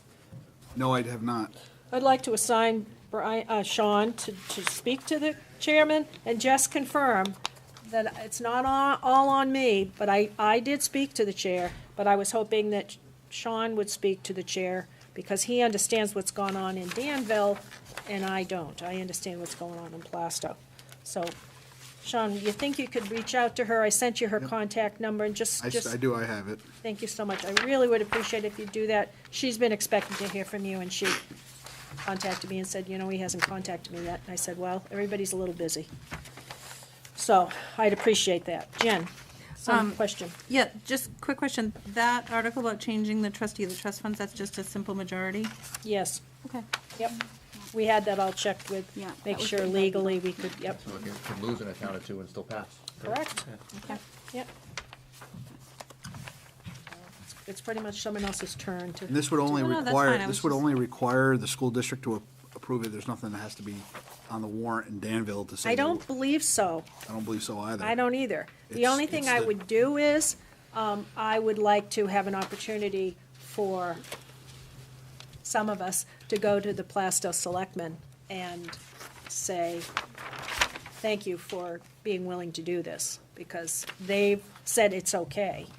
The trustees of the trust funds have already said, we've been asked, is it okay? And they say, yeah, sure, you know, but I'd like them to be at least notified, guess what? We're gonna take over those trust funds. So, but legally, that's all we need to do. Ask another town to do it. They've said yes, gotta be voted, because it's part of the Articles of Agreement. And it was Merle Kimball from Danville. Oh, that figures. I did some work. Famous name. Yep, famous There. name. Kimball's are famous. That's why it started there, because he was on the original group, original board, that 50 years ago. Merle Kimball, love that man. Yes, Mrs. Lowe's. You gotta go? Two things. Okay. I'm sorry, Sheila. Two things. I assume that the numbers now that have been approved will go into this warrant article for the teacher's contract, correct? Yes, yep, now that we have that, they'll go in, they'll slip in. The second thing I wanted to bring up as far as warrant articles go, did you get the email from my town administrator saying that Sandown will not be putting that warrant Yeah, article up? I was gonna bring that up. Sheila left the meeting Monday night that we had and went up to the Sandown Selectmen's meeting, and, they are not in favor of changing the voting day from March, second Tuesday in March to the Anytime in April. second day in April, the second Tuesday in April. So if one town is not interested in Right. putting it on the warrant, we're done. We've done- Everything's done. That's why they said they would talk about it that night. They And they did. did. They asked Lynn to get out, put it out to both of us, so that I had a record of it too. Next morning, it was done. Yep, no, I did have that, Sheila, I'm sorry, I was gonna mention that. That's we're okay. not gonna- I just wanted to make sure it was mentioned because we're talking about warrant articles, Yep, that's all. Absolutely. So we won't put that on. It may come up again. But, you know, I think some of the boards of selectmen thought that if we, this board said we want to do this, that we would be able to convince Sandown, for example, that we should do it. And I said, oh, no, we're not going that way. We asked the boards of selectmen to weigh in. And if one town says no, and I think Hampstead had to be involved too, to be honest with you, but I didn't go there. One town said, no, we're done. I didn't think Danville was too crazy about it anyway. I don't know what happened over in Atkinson, if we even got that far. I did. What did Atkinson say? Because, well, I spoke to the selectman who's the liaison for the school, and I think in general, my impression was they were not crazy about Yeah, it, but if yeah. it's something that the towns wanted to do, then they had no problem putting it to the voters and letting the voters decide. And I think that's how Plasto was, you know. I think Sandown's issues was financial, Sure. you know, because now you're looking at another month Yeah, that's for what funds. that's what just, the email said, that their major concern was another month from their January Just think start. about what transpired this year, is that we were on a default budget, which we knew in, March, and we have to notify teachers and the whole staff, all that, by April 15th, I believe is the date. Correct. So if you push that out a month, we would have to notify, I the was concerned teachers. about that, right. The And RSA you don't actually even know says if 15 days after the, actual vote. yeah, that Oh, date would so change. There's a little bit of leeway, but we have language in the contract that we need to, we'd that's have to right. get a memorandum of understanding if we switch that date. I don't want to have the school district voting in March and the town's voting in April, or vice No, versa. that would cost- That's even worse money. That costs all the communities a lot more money. So I think we're done with that topic. Relative to the warrant articles. Yep. The one in here, the general acceptance of reports, it Yeah. has in here written in the 2018 annual report. Which report are we actually, these reports should be reflective of, the audit report that we have accepted, not the one that's going to be due to us by the end of this month. So you're always a year ahead that you're gonna be accepting in the 19-20 school year, the reports from the 18 school year. 18, Provided that they were done, previous years, we get them far enough down the road that they are passed. So You how should do you actually, want- Well, the way that they've been going, you should be approving the ones that's been 2 years did. ago. Well, we did approve those. We're always behind. We're always behind. Well, there was a letter from the auditor inserted temporarily into the annual report, wasn't there? Until the audit was complete and accepted, wasn't that what happened? Oh, yeah. They said that they Yep. anticipated the audit to be complete by such and such a date, right? And then, once it gets completed, does the report get updated or something? I don't know. I think we updated it. I don't know. I could check. I just remember that there was. I'm not recalling it, but it would make sense that we would have. So I think that's what. No, not the printed, because we do it mostly, we make some printed copies for the general public, but we mostly do it online, so if we find errors, we can update them immediately. So So wait. if we is change there- that is- date, we'd be Yeah, it's for- a year you're behind. approving the 17-18 school year, the end of the books. Right. And the reports from the 17-18 school year, not the 18-19 school year. Right. So I've always had a won't have problem with those. You that, won't that have it's, The 17-18 year, right, is done. And we call it year 18, because that's when it's ended. so that ended June 30th Correct. That's right, of this year. Correct. So we're That's what accepting we're those. auditing right now. right. Right. And we don't have the report, and I agree. This one will be, if we get it in end of December, beginning of January, yes, that should go on the warrant as the 18. But the previous one on that, we haven't voted on that one yet either, because we got that after March of voting day of last year. It's still the general acceptance of the reports, so. So then, when we voted on this last year for acceptance of a report, you're accepting a report that this board, we're asking the community to accept a report that nobody has even Well, seen. you're accepting the reports that are in the annual report, is what you're accepting. Wait, in the repeat that? annual You're report. accepting the reports that are in the annual reports. So Which if the it's- annual yeah, report if is, it's- is Do we have, completed we don't have, for the do year we have one 18. here? We took That's them presented, down. and the law requires that we have that made available to the public 7 days prior to the vote, that's the law, and because that's part of what they're accepting. The reports that are listed in the annual report, whatever those reports are. They could be the budget, they could be the auditor's report, they could, whatever those reports are listed, that's what the general acceptance of those reports. All right, so you're not, okay, so you're reporting, accepting the annual report. Right, it's- And anything that's in that. Correct. So if it Correct. wasn't Yeah, done, it that's wouldn't my be in there. understanding. Mhm. So Correct. you wouldn't be accepting something that wasn't completed. But one of the things that you had said, Kathy, is that what I would have a concern about is that when you find an error in the annual report, that you. A typographical error, Okay, that's really what I'm talking about. all right, because one of the things, that I mean, you should never have, there's only one copy of it. Once the ship sails, it's sailed. And anything that you would have as a corrective action would be in the subsequent annual report reflecting back that, you I know. would agree of with the- you if it was a matter of dollars, it was a matter of substance, but if there's a typographical error, it reflects better on the school district to have those typographical errors corrected. So it's not a matter of substance. Kathy, I think 'Cause we Kathy's do saying come to- she's right, only right. changing something that is non-substantive once that report is published. Like in the spelling of a electronic- school name yeah. or something, Right. right? Yeah, But I think what Sean's Yeah. alluding to here is, let's go back to the audit, because that's the issue. We did not accept the audit in time for it to go into the 2017 annual report. We did not, because it wasn't done. So the 2017 audit really should be going into the 2018 annual report, because we did not approve it until well after it was voted on. I think that's what you're getting at. Yes, and then the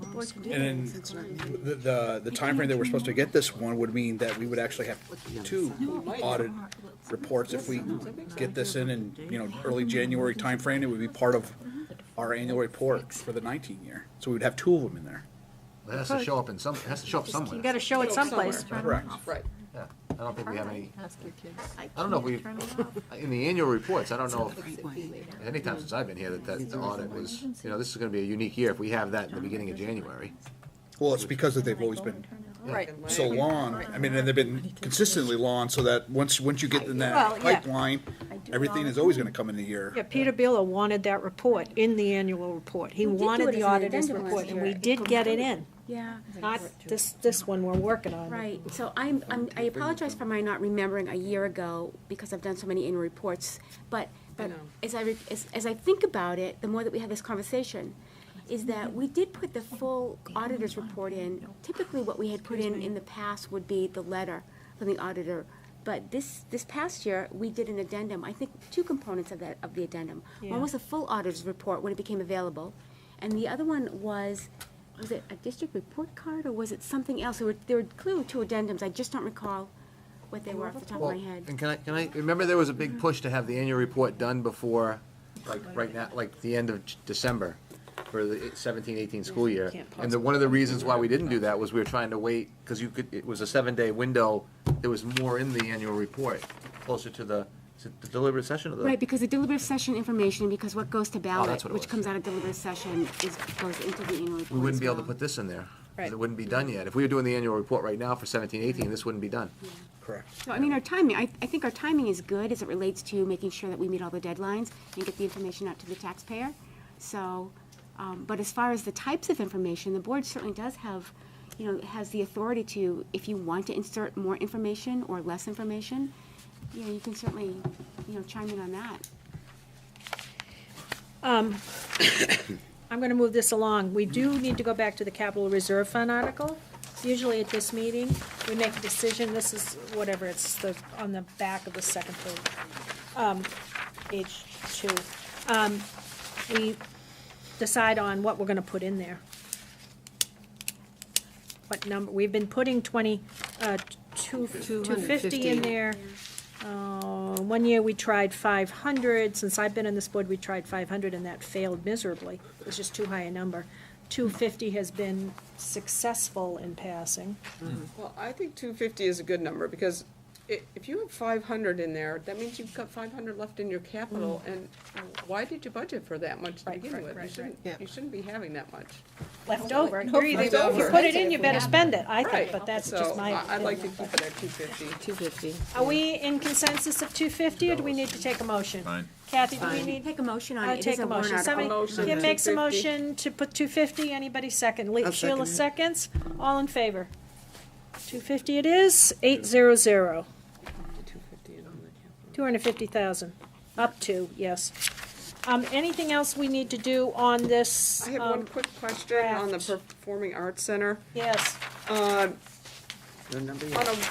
the second one down, on a warrant like this where there should be no tax impact on this. Yeah. Right, I was so thinking this about one, that. I wanted it to show, no tax impact, I wanted to have You want to add What- that statement? But you- 1.2 million in the in the reserve fund. No, no, Subtract, effect on the taxpayer zero. Some I- kind of taxpayer zero. The same Well, line, no amount to be yeah. raised by taxation? Yeah, the same line that you Right, could use in yeah, capital reserve fund. yeah. Is that what you're talking about? Yeah, So just, No amount, that's what you want? no amount to be Correct, raised by yeah. taxation. So we'll argue that's not the case. No additional. New No taxes, additional, yeah. correct. Okay, Raised no by- additional, yeah. By additional taxation? right. No amount, no No additional additional amount to raise. amount raised by taxation, correct? But they may change that warrant, because I think at our board, didn't we, I think the language has to be no amount, even though it seems a little, Well, DRA will, yeah, DRA they'll, may change that they to may no change amount. it. Well, because I let's don't try think- additional and see what they You can change. try it, but I think DRA is gonna change it. They might, Do we know Very we're getting changes an Yeah, estimate do for we this? know- You don't have it yet? we don't have that yet. We don't have a We don't number have yet. it yet, okay. We're gonna need a number for that Performing Arts Center Right, we're waiting for replacement. reports, or engineering reports, or something to come back. We're Yeah. waiting for some reports. I was just asking if we It's not had an a exact time. number, right? Right, yeah, but it's up to 500,000, but we don't know. We don't Okay. believe it's gonna be that high, right? I honestly don't know. No. I Thank hope you. it's not that high. If, So, anything else on here for tonight? I just want to ask, is that we have our public hearing on the 10th. 10th. We got to post by the 3rd, 1 week beforehand. Is that correct?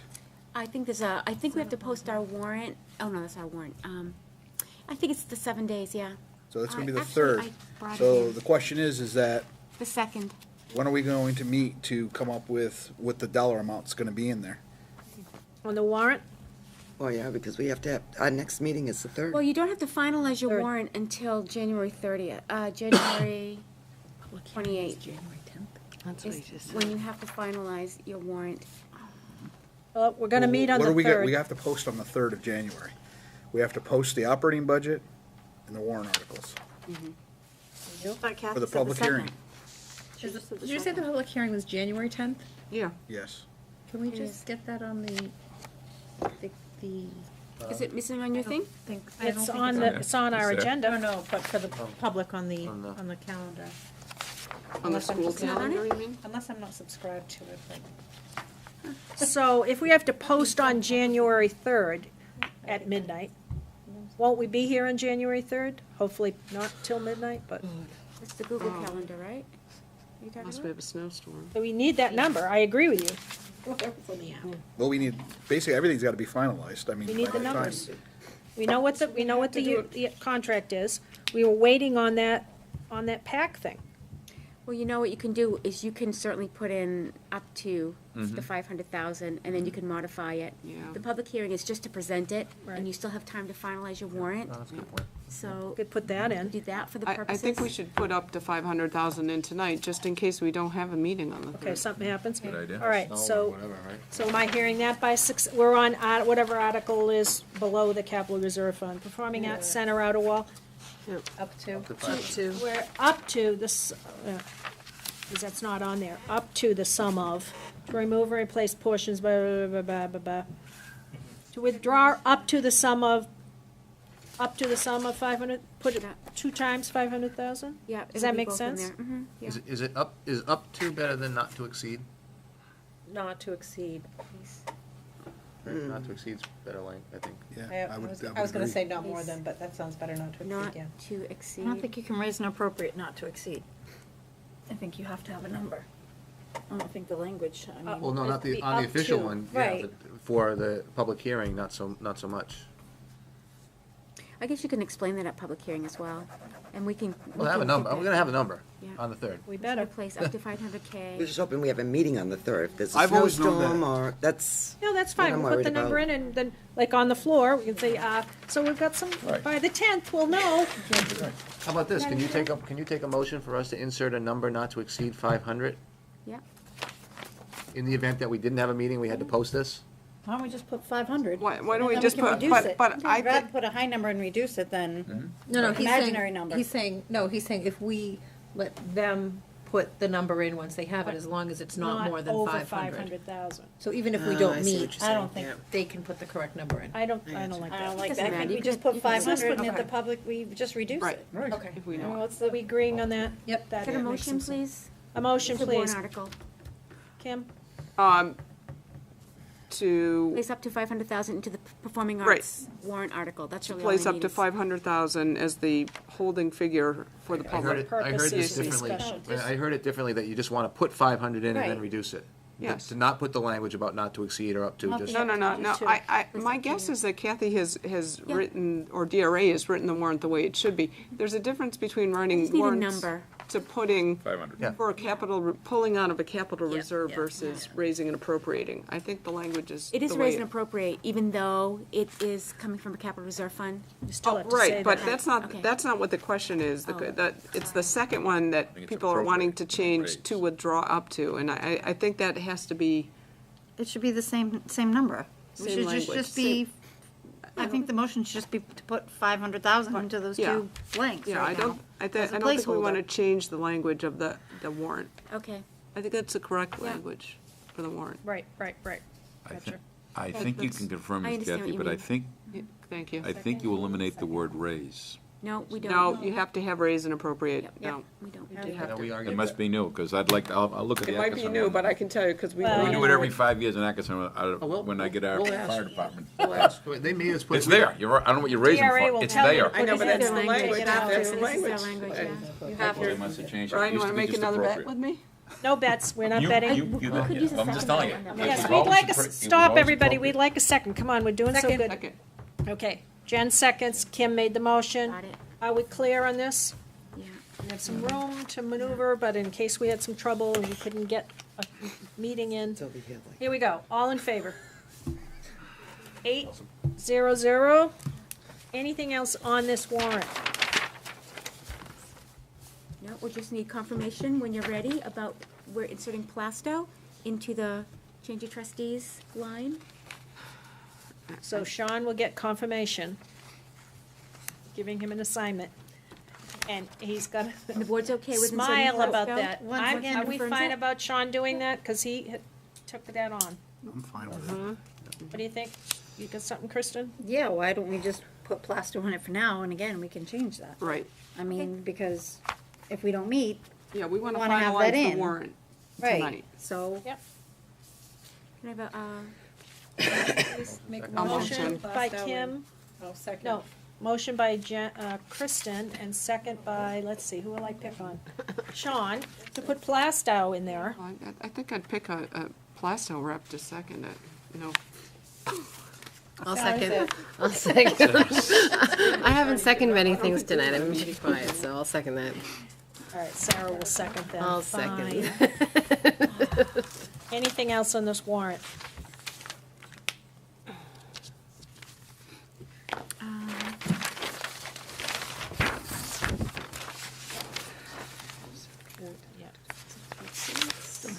Wait, so for the teachers, Yep. Gonna plug the numbers They in. plug the numbers in? slug the Yeah, we have to, slide the numbers in now that we've ratified. Just ask that, will And that's you? based on your ratified numbers. I'm probably reading something else in here. Let's take a vote on that one. What are we doing? Vote on what? So, The Plasto, TTF. We have Did we a- just vote on that one? On the we Plasto word? did a first It's and got a second. first We and a didn't vote second. on it. All in favor of Plastow? Yes. 8-0-0. Thank you. Did we miss anything else, Kathy? I don't think so. I think Okay. Well, that's what about the operating budget? We don't They're have that waiting number. from, is. Still waiting from the budget committee, right? once I get confirmation from, We know the default Yeah. number at this point, unless we tweak it. You got it, you don't have that. Well, we're not gonna, No, we can put an operating number in there. No. You don't have it. Oh, we better put another can't put- number in there. Well, Okay, we can't, budget committee has to put that in there. yeah, That's their onus. provisionally, they've been saying, so.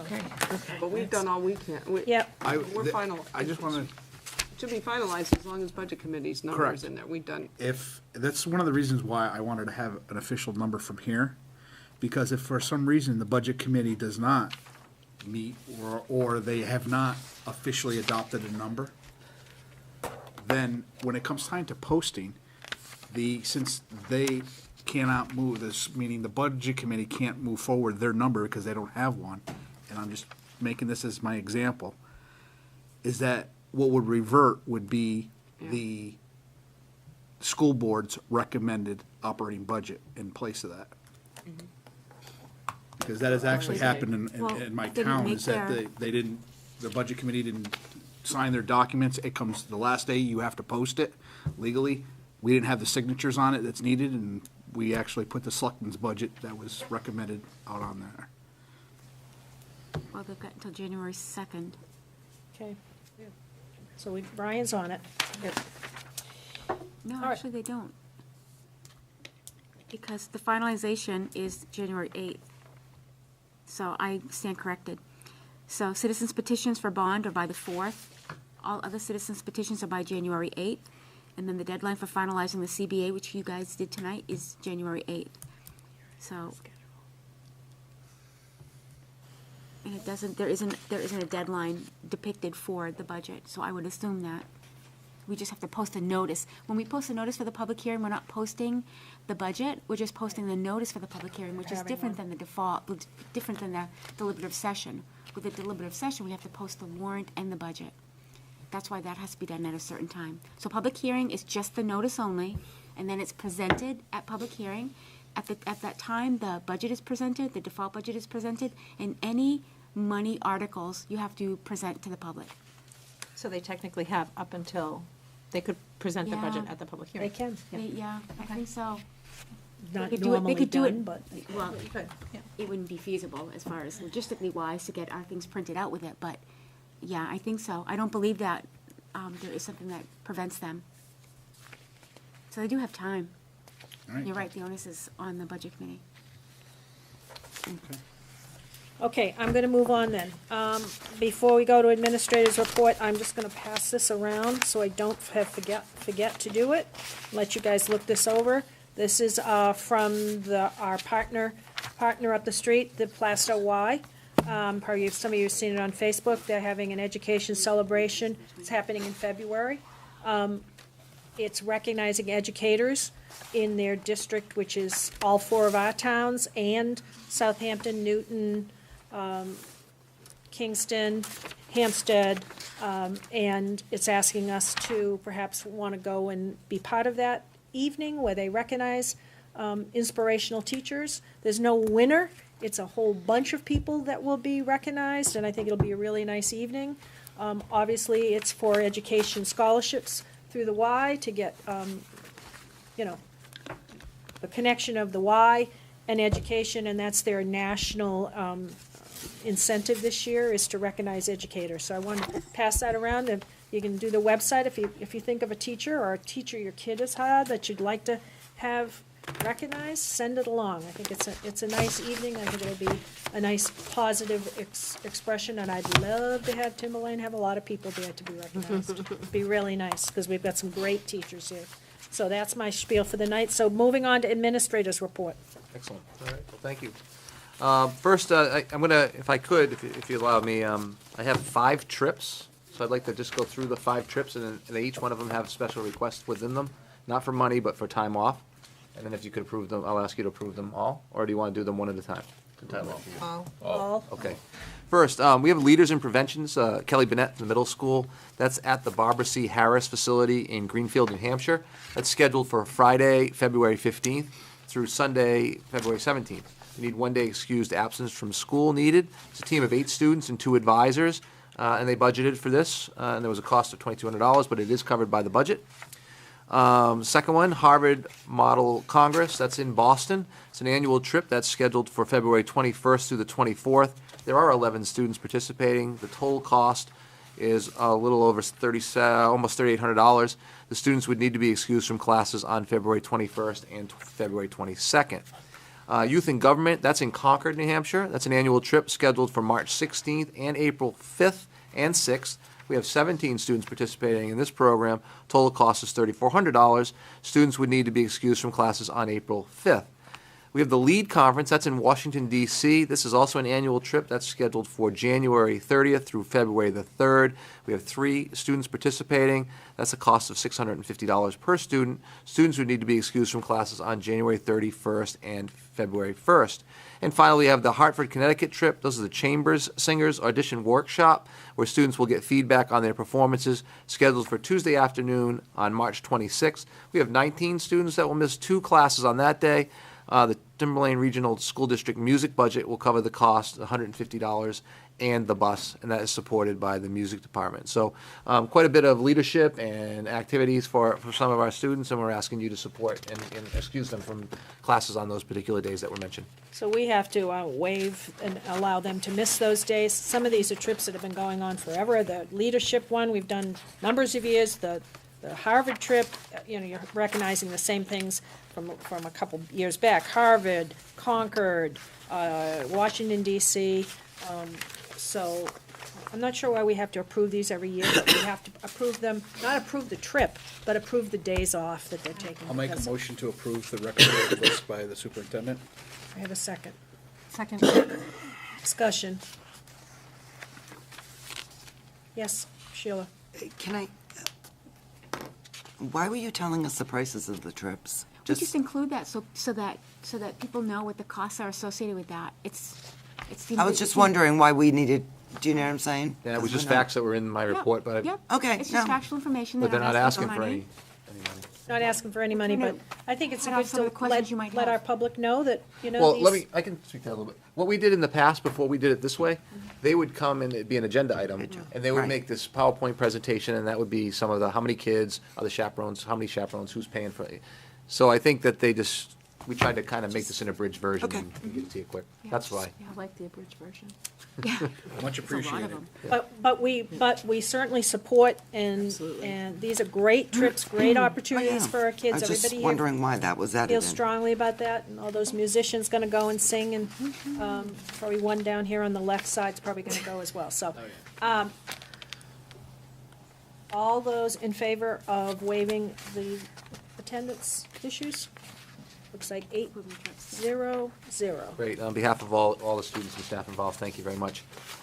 I've waited quite a bit of time to bring this particular item to you, and I'm not even sure that the people that are involved in this expect me to do this evening. But in the Concord Monitor, which is not a paper that I read, there's an article where there's some coaches that accused Timberlane wrestling program of recruiting students from all over the world to wrestle here because we've been so good for so long.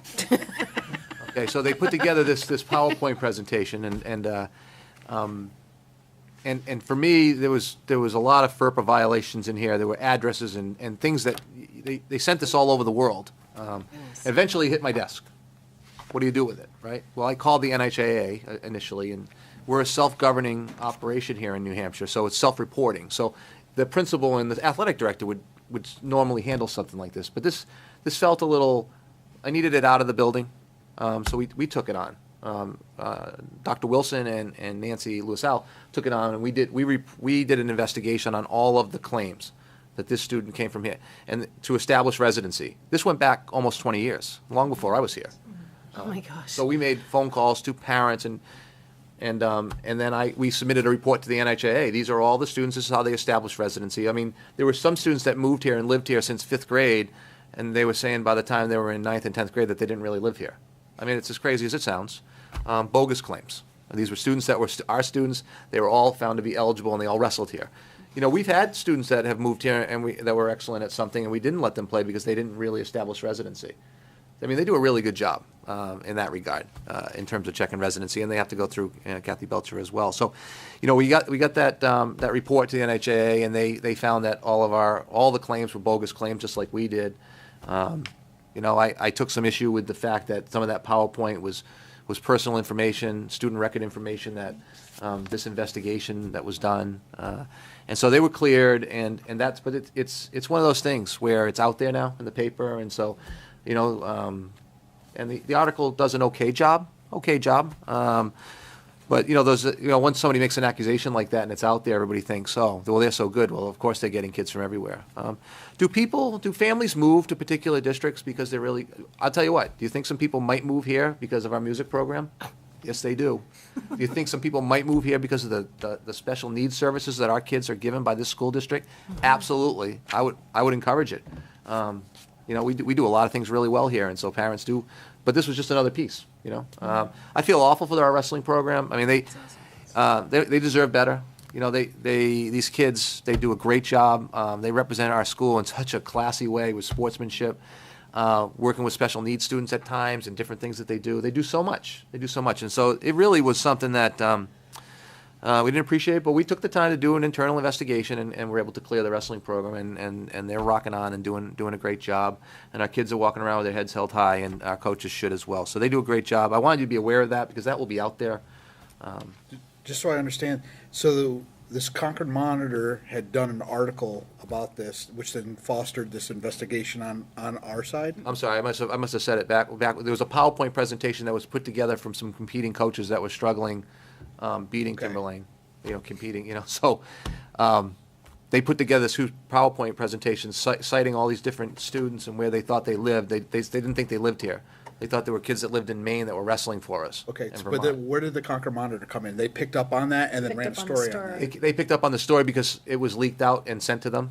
Okay. You know, while we were doing our report. Fortunately, we had finished our internal investigation and we were able to report. The internal investigation, would that information go to the NIHA? NHIA, yep. We got a report back from them saying that they are in agreement with our correct results. Has that information then been also funneled back on up to the Concord Monitor and asked for a article well, be written about this? They covered, when you see the article, you'll see they covered, the NHA is quoted in it as saying that Timberlane followed all the rules and did everything the right way, and then our investigation took care of that. And so, yeah, so the Concord Monitor just was covering a story that, because they were getting the information from a lot of different places. Jen? Just a quick question, because I didn't pick up on it the first time when you talked about this PowerPoint presentation. So other coaches from New Hampshire schools put this together. Is NHIA looking into that kind of And they presented this behavior? PowerPoint where? They sent this PowerPoint to all the wrestling coaches all over the state and to the Athletic Gosh. Association and that sort of thing. So they It just seems like a very, and, you know, Sour grapes kind of. yeah, I disagree a little bit about the FERPA thing. I mean, addresses are part of, well, there was more than addresses. There so, was yeah, there was a so, lot. but, any, Yeah, know do what we the have right- any recourse with yes, this? toward these coaches who, it just feels like I don't know what the word is I'm looking, but I think. Pretty you know where I'm going. non-ethical to me. Yeah, but- yeah. We're, I mean, if um, one of our coaches did something like I'd be that, I would upset. hope that we would. Well, you can be assured that I've had several very diplomatic conversations with superintendents in other districts that Okay. that didn't I didn't know behave if there was, I necessarily. didn't know if there was any repercussions from the NHIA. Well, they're actually doing what they need to do, and we're exploring, obviously, with our attorney in terms of, you know, at some point, is there a cease and desist? At some point, is enough, right? Enough is enough.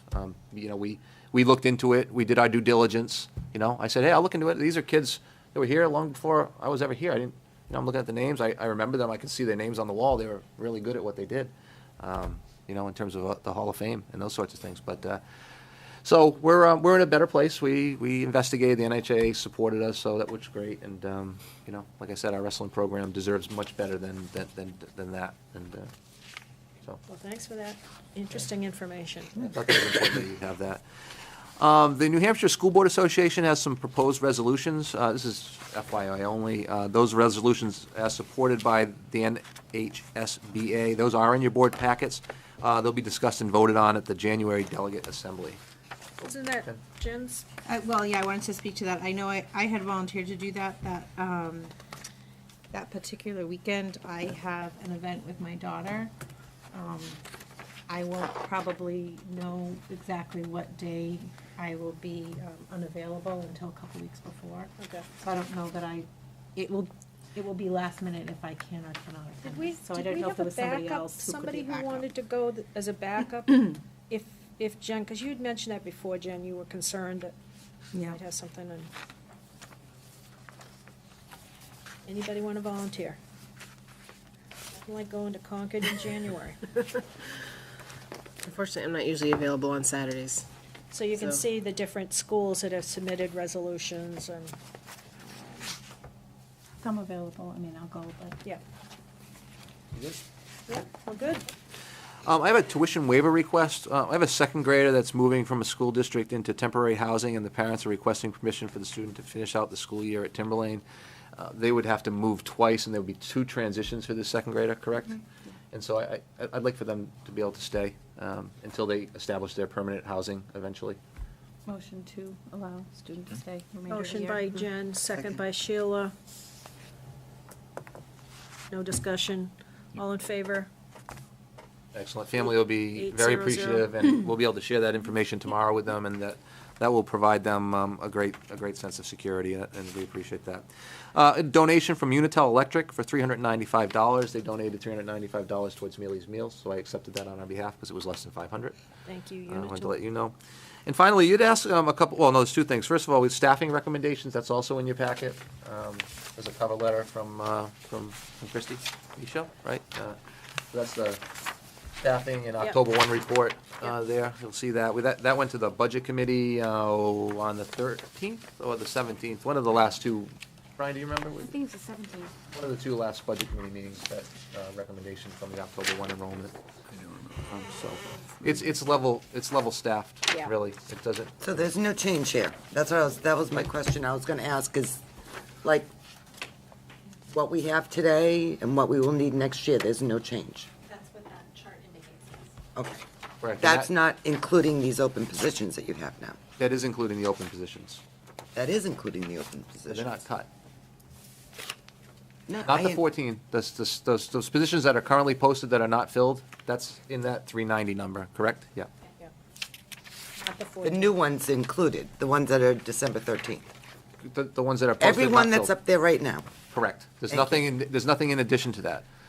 So what was the actual number before that? Because, I mean, it's very vague, these open positions, like, one of them is grade 1, 2, 3. So is that Wherever they need one? them. Well, Is that- it changes based on what happens with this enrollment. Like, if we had 3 second, I'm just throwing out, if we had 3 second grades and they all moved and the numbers were big, and now we needed 3 third grades and we only needed 2 second grade, that might Right. it might do something like that. Okay. They get repurposed, if necessary, but that's all things that I would bring to you. Like last year, you repurposed, a position for, was it at the Learning Center? We came back and asked you, we needed some support, yeah. a half a position, or, that's where it would come out of. It would come out of one of those open positions. I'd do a position change. It wouldn't be a new position in the budget. It would be one of the open. I'm just asking what the difference. Yeah. What the difference is that we So- had before the open positions came. Do you know what I'm saying? Came about. Is 390 the exact same number? It's up by 2. Is it up by 2? I think so. Is it? Was it, up by 2?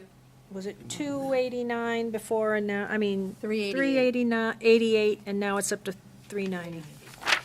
Where was? 391 total. Is that the most Yeah, I see that. But where are we getting that total? I'm not sure which one you have there in front of you. This one is the October 1st report and the December 12th staffing recommendation of 390. There goes Right. up one. For whatever reason, it's 390 Collards is up what we to- asked for. Yeah, I think so. Is what you were asking for next year, correct? That's the staffing Okay. request. Okay. Which, I can tell you, there'll be some open positions, Yep. most likely. Well, I have to come to you. I'm just trying to figure out what the difference is from where we are now Yeah, I'm trying to pull it up for you. to what is next year. Jen Up has to. it. Jen has it. It's 2. It's 2, she says. Danville's up 1, Pollard's up 2, Sandar North is up 1, high school's down 2. Where are you seeing that? I have this from April that we got. Thank you.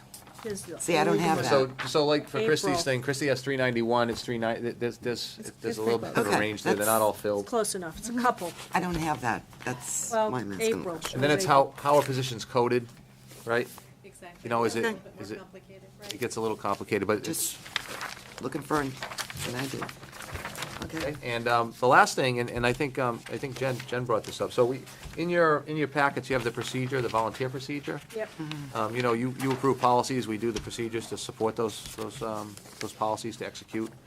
The procedure is in the board packets for informational purposes. These procedures have been vetted by the SLT and other district administrators, and they are designed to keep kids safe. This applies to the designated volunteers only. Designated volunteers are any volunteer who comes in regular contact with students without the presence of a staff member, who meets regularly with students, who meets with students on a one-on-one basis, or who serves as a chaperone on student trips or events, or is designated by the school department or the school board or superintendent. So I know there were some concerns, but I can assure you that whatever we put in place to screen our volunteers, you know, and Christie, you can jump in if you want. I mean, I'm under the impression that it's something that we're able to handle pretty easily here. Yeah, So far, so good, knock on wood. We actually even got some compliments from some of the people that are actually designated volunteers thanking us for doing it, They're which, glad that we're doing which it, was, absolutely. I did not expect it, but we appreciated it, so. Jen? My question was just around, why are we asking people to list 3 references? That was not in the policy anywhere. It just seems more cumbersome for So it's people not a- who yeah, want I- to volunteer, more cumbersome excessive. for the people to check the references. And I'm not even sure, I mean, what are you really gleaning from references? I mean, if I'm going to put a reference, you know, I mean, like, I'm Oh, not I, going to. I saw one of them today. Actually, somebody showed me the questions that they asked the reference person, like, to answer. It's like, Yeah, I know we had a lengthy conversation about it's a that. long process, it seems. It seems, Has it been a long process? Well, from what I hear, because I'm not, it's been pretty smooth, and people are thanking us. You know, I know I went and spoke to. Why, I'm just curious, why do we need the it seems like an extra unnecessary step, and I knew when we talked about this policy that it was going to be something that people were going to. Well, let me ask, because I want to recall the conversation, because they're almost like employees, because they're alone with students, right? So I think the conversation, and you has jumped in, is basically handle it very similar to how we handle new hires, even support staff hires. I know they're not working for us, but they are alone with our kids. Coaches, that's how you hire our coaches. That's how we do the coaches. So I think it was just more keeping it consistent with everything we did. And you know, once we have the database of all the people and they have their references, then they're good. I mean, I would say if you can't find 3 people to vouch for you, I don't want you volunteering for us. How's that? Well, that's kind of my point. So what's the point? I- If you, I know. like, nobody's going to put 3 people that, you're not going to get a I'm bad not going to reference. vouch for them. Exactly. I mean, we're not going Why to wouldn't we want? put why 3 wouldn't we people that want to say- hate you to give you a You're doing a reference. background It makes check no on them sense. anyway. I know. It's just, I think it was just a. And I guess my Consistency in practice. my other, Same would be true for an employee, right? They would. Exactly. but they're not That's an a- employee. They're a volunteer. No, I was meaning more to Sheila's point, but. No. I was a little taken back by the amount of questions that the reference has to answer, because I saw one of the emails today, and there was like 5 or 6 questions asking them to, you know, what do you think of this, and what do you think of that? And I was like, really? Just pick up the phone. Hey, I can vouch for them, yes. I don't understand. And to be honest with you, I think, and I'm going to throw this out there, I think you're going to lose a lot of people volunteering. We were worried about that, but that's not been the case. Not so far. Not so far, not All right, so is there a way to communicate to parents, because I've heard from some parents who feel like, I think there's a little bit of a misunderstanding out there right now about what type of volunteer, and there was a wording in it, school events. Okay, so for parents and community members wishing to volunteer for upcoming field trips and school events, that I think was throwing parents off because, you know, we just had that amazing STEM night, which, not to get off track here, but we didn't really get a chance to even recognize that last Yeah, meeting. We were in such it's a true. hurry, but that was an Amazing. unbelievable event. Lots of parents volunteered presented, it was really, really unbelievable.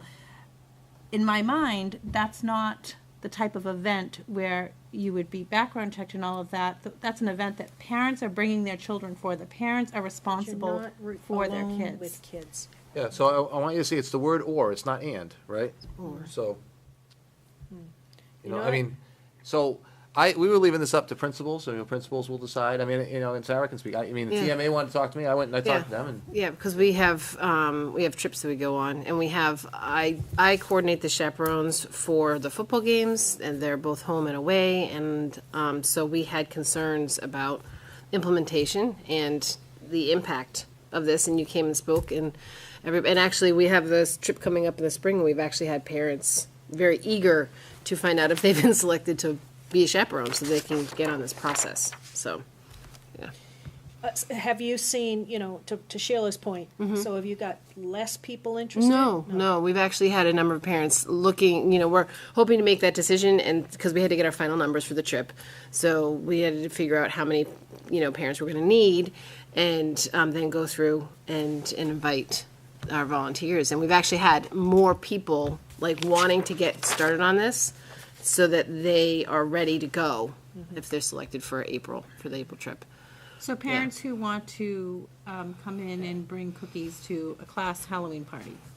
no. That's And not- just like the other night, the STEM night, no, they're not alone with the students, they're not, Right. taking a Okay, kid off. but I think because of the wording of that and school events, there's, So to your question though, is there a way? I mean, my hope, whether it was at the TMA or what, that the building principals, will work with their PTAs, will work with those people that are in their buildings so that they feel welcome, and we'll help them through this, and. you send out some kind of memorandum of clarification or something. Well, that's why I was looking for some time on this. Now, here we are, it's still December. I mean, I said, I was hoping to have this in, kind of all done. January, no. January, and then I pushed that out to like, all right, April. after April vacation, let's make sure we have this for the year-end events. Yeah, Can we yeah. get this, remember when I talked, I said. Yeah. We're just gonna do the best we can to keep kids as safe as we possibly can with this volunteer program, and then hopefully by the year-end events, like I'm thinking those trips and those things, that we'd be in really good shape. And we knew it was gonna take some time, and principals making sure that nobody gets turned off in the process, that parents don't Right. feel that way. And I would hope that those same people would, if it's an Atkinson parent, that they'd be picking up the phone and calling Kathy Deotis. I mean, something can come out, we can get something out at some point. I don't wanna confuse people more, that's why when Sarah invited me to come, or the TMA invite, I'm like, I'll go and I'll talk to them and make them Yeah. feel okay about this. Absolutely, yeah, no, that was very helpful, for sure. And then the email went out in the middle of November as well, and we brought that to attention. So, I mean, I think the communication has been very good, and like I said, we haven't had anybody say, okay, yeah, never mind. I'll talk to people and suggest maybe if they want you to come to like a PTA or event or something. Absolutely, to- yeah. Yeah, and obviously, we, That was helpful Yeah, it for was your very group. helpful, Okay. absolutely. I just hope, we want people to feel like, okay, our kids are safe with no matter who the district puts in front of them. That's all. No, I agree, and that was part of that whole discussion at policy committee, and really that the only thing that changed was, well, I mean, the background check language had to change according to the laws, and then who was a designated volunteer, the only thing we added was field trips. Yeah. Well, But from that, it feels like it became, Well, it was a tough discussion even with SLT, because, the principal was like, well, and I'm like, well, listen, we want to make sure the kids are safe, but I mean, I don't want. But you don't want the principals to suffer No. if they're not gonna get their volunteers. Well, It's a very, I think the point is clarifying what kind of volunteers. right. I think it's just a fine line, and I know Sandown relies a lot on volunteers. I don't think we have principals saying, I can't get a volunteer. No, what I'm saying is Sandown, I know Sandown schools rely a lot on volunteers. Every school does. But not all of those volunteers have to go through this process Right. because there's not- really not that many that are falling in that category. Right, it's not. I think it's important to understand that Cookie differentiation. party is not. I'd want to be able to tell every parent in this district that if your son or daughter is going to be in a room alone with somebody, Absolutely. we've done everything we can to make sure it's the right person. But I don't want the questionnaires to feel so invasive that you're asking me questions that, like, what? Yeah. What's my favorite color? So I don't know. We struggled with this as SLT because we kicked it around just like we're kicking it around now. And I was like, and so we made it more of like the reference and for designated volunteers so that we can feel pretty good, I think, really, really good about every single adult that we put in front of our kids. Even, think about it, even high school volunteers that want to go down and read, and we talked about that, you know, Right. that are adults, so we're working on that, and I appreciate the concern, because, I mean, really, the concern that came from Jen was really, wow, you guys are creating a lot of work for yourselves. This isn't, and you might lose some volunteers, so we want to, We're going to continue to monitor that, get feedback from the volunteers, the principals, Mhm. and make adjustments if we need to. Thank you. so that's the administrator's report. I do have, for a personnel report, I have one retirement that came in, Jan Gilman, an elementary teacher at Sandown North. She's been with us, ready, for 39 years. Unbelievable, You don't amazing. replace that kind of experience, you just don't. But, so these are the kind of, when these come in this time of year, we're like, oh, you know, you want them to stay another year. I mean, but, Yeah, 40 sounds so much nicer. Come on, Jan, stay one more year. but, yeah, she's been awesome, and she's looking for you to accept her retirement. I'll make the motion to accept her retirement with much gratitude. I had one child have her, and she was great, so. So you make sure the record shows that the motion was made with gratitude. Thank you. And a second from, did I hear Sean? All those in favor? Right, thank you very much. 800.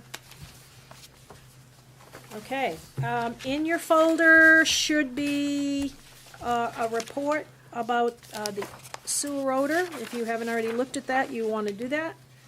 And the sewer odor. Oh. Sorry. In the area outside of the Timberlane Regional High School Gymnasium, it's titled. Did you want to speak to that, or are we just to read this and? Well, can I ask you this, too? I mean, I know we can't always have these as like an agenda item, we don't always have the person here. Are these executive summaries kind of the way you'd like to see the business of concerns addressed in? Sure. If this works for you, this works. Worked for me. Didn't this Yeah, work? I don't think we Did always this need a full work? presentation, but Yeah, it's this nice is to have an perfect. I didn't update. think it'd be in an update unless he's here to do an update on facilities and somebody brings up, hey, and if he can speak to that. But I knew he wasn't gonna be here tonight, so I thought a written report would help us. And if there's if you've got questions, we can copy those questions down and get them back to the facilities operations. This would be something similar, like I leave my office, walk down to the hall, go in his office and ask, and I get, this is what he would say to me. and do I the think job. that was absolutely perfect. I saw it when it first went out. Thank you. Earlier in the week, and I thought that's all we're looking for is an update, so when somebody asks us, we have an answer for them. So that when They we- know, they're looking Right. at it, they're working on it, Right. When somebody speaks to you at the market, you can say, you know what, we are aware of that, and either pull this out of your pocket or. Well, no, read you it. wouldn't pull it out of the pocket, but you can at least say that you inquired about it and got a summary, and Working on it, right. they're aware of it. And then the other is the gym, the water leaks at the gym at the middle school. And had some leaks, and here's the same report. Mrs. Silver, question or comment? Yeah, just on the sewer odor one, I don't wanna spend a whole lot of time on this, but, so, in the conclusion part, it looks like there's some remedies, because this is one that, this is not, and it smells like this has been going on for, quite a long time. Has it just never been addressed to this Sometimes it's- level It before? was intermittent, Yeah, and yeah, that's why it was yeah. the difficulty of it. They But changed now the we are committed filters and- to, we are going to, That's right. okay, thank you. Something else. The middle school gym, the water. That's what it is. It's the roof. The roof, right, the other executive summary report. Yeah. Just the question on that was, the tape on the floor, is it, I mean, it says that it was just there for marking leaks, and my understanding is that there's more, some of the boards are lifting. Can we just get Can we get a get an clarification extension to on? this, that if are there's the damage to boards- the floor as a result, then Can you clarify that for us so that? Yeah, no, I'd We be don't happy want to. misinformation out there. We don't want to spread misinformation ourselves, and if we don't know that answer, we need to know that. Are the boards lifting? And that would be, obviously, we just did the high school gym floor, and if you had a chance to see it, they did a great job. Beautiful. So, you know, while they were here, you know, if there are repairs that we need on this gym floor. So that's You can say, if you read in the conclusion, this roof is scheduled to be replaced through the capital improvement plan in the school year 21-22. We're worried about the floor. like the, right? Well, yeah, I mean, well, this addresses the roof, but now I'm just curious. I understand there's tape in various spots on the floor, not just where it was leaking, because there were parts of the floor that were splitting and cracking, and it was done. Kids Okay, were but we catching their don't- toe on it when they were running and stuff. So I'm Yeah, just curious to know, I mean, Yeah, I mean, we didn't talk about replacing boards, but I'm gonna Mhm. ask him about it. I mean, if that's what we need to do, I mean, we need to do something similar. If this water damage, then this may be another claim, Right. similar to the claim we had to make on the high school gym, just Let's different, get it's that coming from the roof. and that's right. Yeah. That's I all I'm don't looking want- into. I mean, if there's damage to the floor, has that been looked into? I mean, we looked at the roof, but now have we looked at the floor? Yep. We'll, We'll get back with that. Right, you don't want to put in a new floor if the roof's Yeah, still, yeah. if there's a problem. The other, a couple boards. the other form that's in your packet is this NEAS questions that came. Kathy received them on the 12th of November. I received them on the 13th of November, and they wanted the answers for the November 13th Staff Development Day. And I said, there is no way these questions, I'm going to answer these questions without bringing them to my board. So if you understand the NEAS process, they're in that process right now. So I didn't know if you wanted to, I asked you to take these home, and if you want to give me any input before I try to write some reasonable answers here for their NEAS review process that they're participating in. So these are, they've got a whole bunch of questions that they have to do as part of their visitations that they're going to have through NEAS, and these are some of them. So, do we want to tackle that tonight, or can this wait? Can it wait? Tackle You it, gotta tackle it real soon. please, huh? I get like the I biggest. mean this. Oh, no, this is, I don't know why we're playing with this other stuff, 'cause this is. Okay, so. This can wait, this can wait. Okay, just wanted you, it had been in the packet and we'd put it off, and Kim, When is this, when do they need this for the November NEAS? 13th for their Staff Development Day. No. When do they need it for the NEAS report? We don't know. They have certain standards. They have to submit the report to Right. NEAS by a Can certain I date. ask Kathy to It's- just it's- get back They're to still those working dates? on it. I know you're looking for a date. I know it's not tomorrow, so you have a little bit of time. I would say early spring. I think it's February, spring. That's when they need to submit the report. But the standards have to go into the report, and somebody has to rewrite the report so it So I is don't know- cohesive. They're Which writing, committee they're is writing working now. on this? And so this is something they're writing now. All right. So sooner is better I than know. later. Do you want me to look into it? Well, we can give you, No, I mean. I completely understand what has to be done here. I'm just wondering when the date is that it needs to be done, Yep. which this, They haven't updated us. I kind of thought we'd get something back. Can you have some answers by the 3rd, at the meeting at the 3rd? Our Me? next meeting? Not you personally, just whoever. It's up to this board anyway. I hate doing these things. I've already, Well, question? I mean, I'll start writing, you can- and if you draft something, so I'll look at it. thank you. That'd be great. I'll draft away. Put that in the action item, things that Mrs. Sherman will draft and Kim will proofread. Okay, and, do we have any committee reports? Correspondence, folders, we don't do that anymore? Vendor and payroll registers gone around, the red folder, other business. Yes. Okay, Mr. Boyle? Okay, as the board is, everyone on the board is probably aware by now, the Hampstead School Board is suing the Timberlane Board. Members of the board, we are all familiar with this. I believe, and the reason we can talk about this, because it is out in public, it's been filed, okay? So we have to get counsel to represent us. And I guess I would be happy to take that on, secure somebody, because you can't, they filed for an emergency ex parte. It's an emergency type thing they're looking for. So you can't just delay this.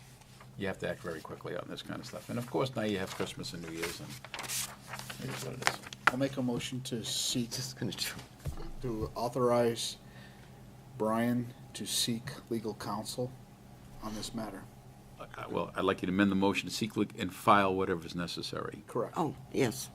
I will accept that On his own. amendment. I mean, I'll be happy to be talking to Sue. I'll be happy to provide you background information to, So wait, Yeah, wait. 'cause Well, I'm not looking for, I'm talking about this thing with him. Yeah, I know. Right. So, And see, to me, this is a different kind of thing, so as far as I'm concerned, this is, you're looking for a litigator. That's what you know, whatever. So can we just get the motion? I want to make sure I get your motion for you guys. So it's a motion to authorize Brian Boyle to seek legal counsel and to file with the court on this specific matter? I won't file, the lawyer. So Or- authorize. Authorizing him to. So that way, we're not sitting back, so, okay, you found one. Yeah. Whatever Right. that person No, we want the feels. lawyer to get on it, Whatever they have to file do. back, Okay, do what to we file want with to the do. court. Yes, Okay, to whatever, not and. whatever that council feels. Yep. As needed? To take the appropriate action.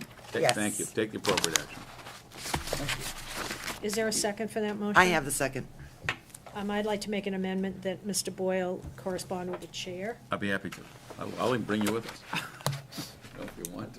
And that was seconded by the first one, the first motion that was, I made the motion. Sean Sheila- made the motion, Sheila I seconded. it. and then it was a motion to amend, I amending that the chair be involved.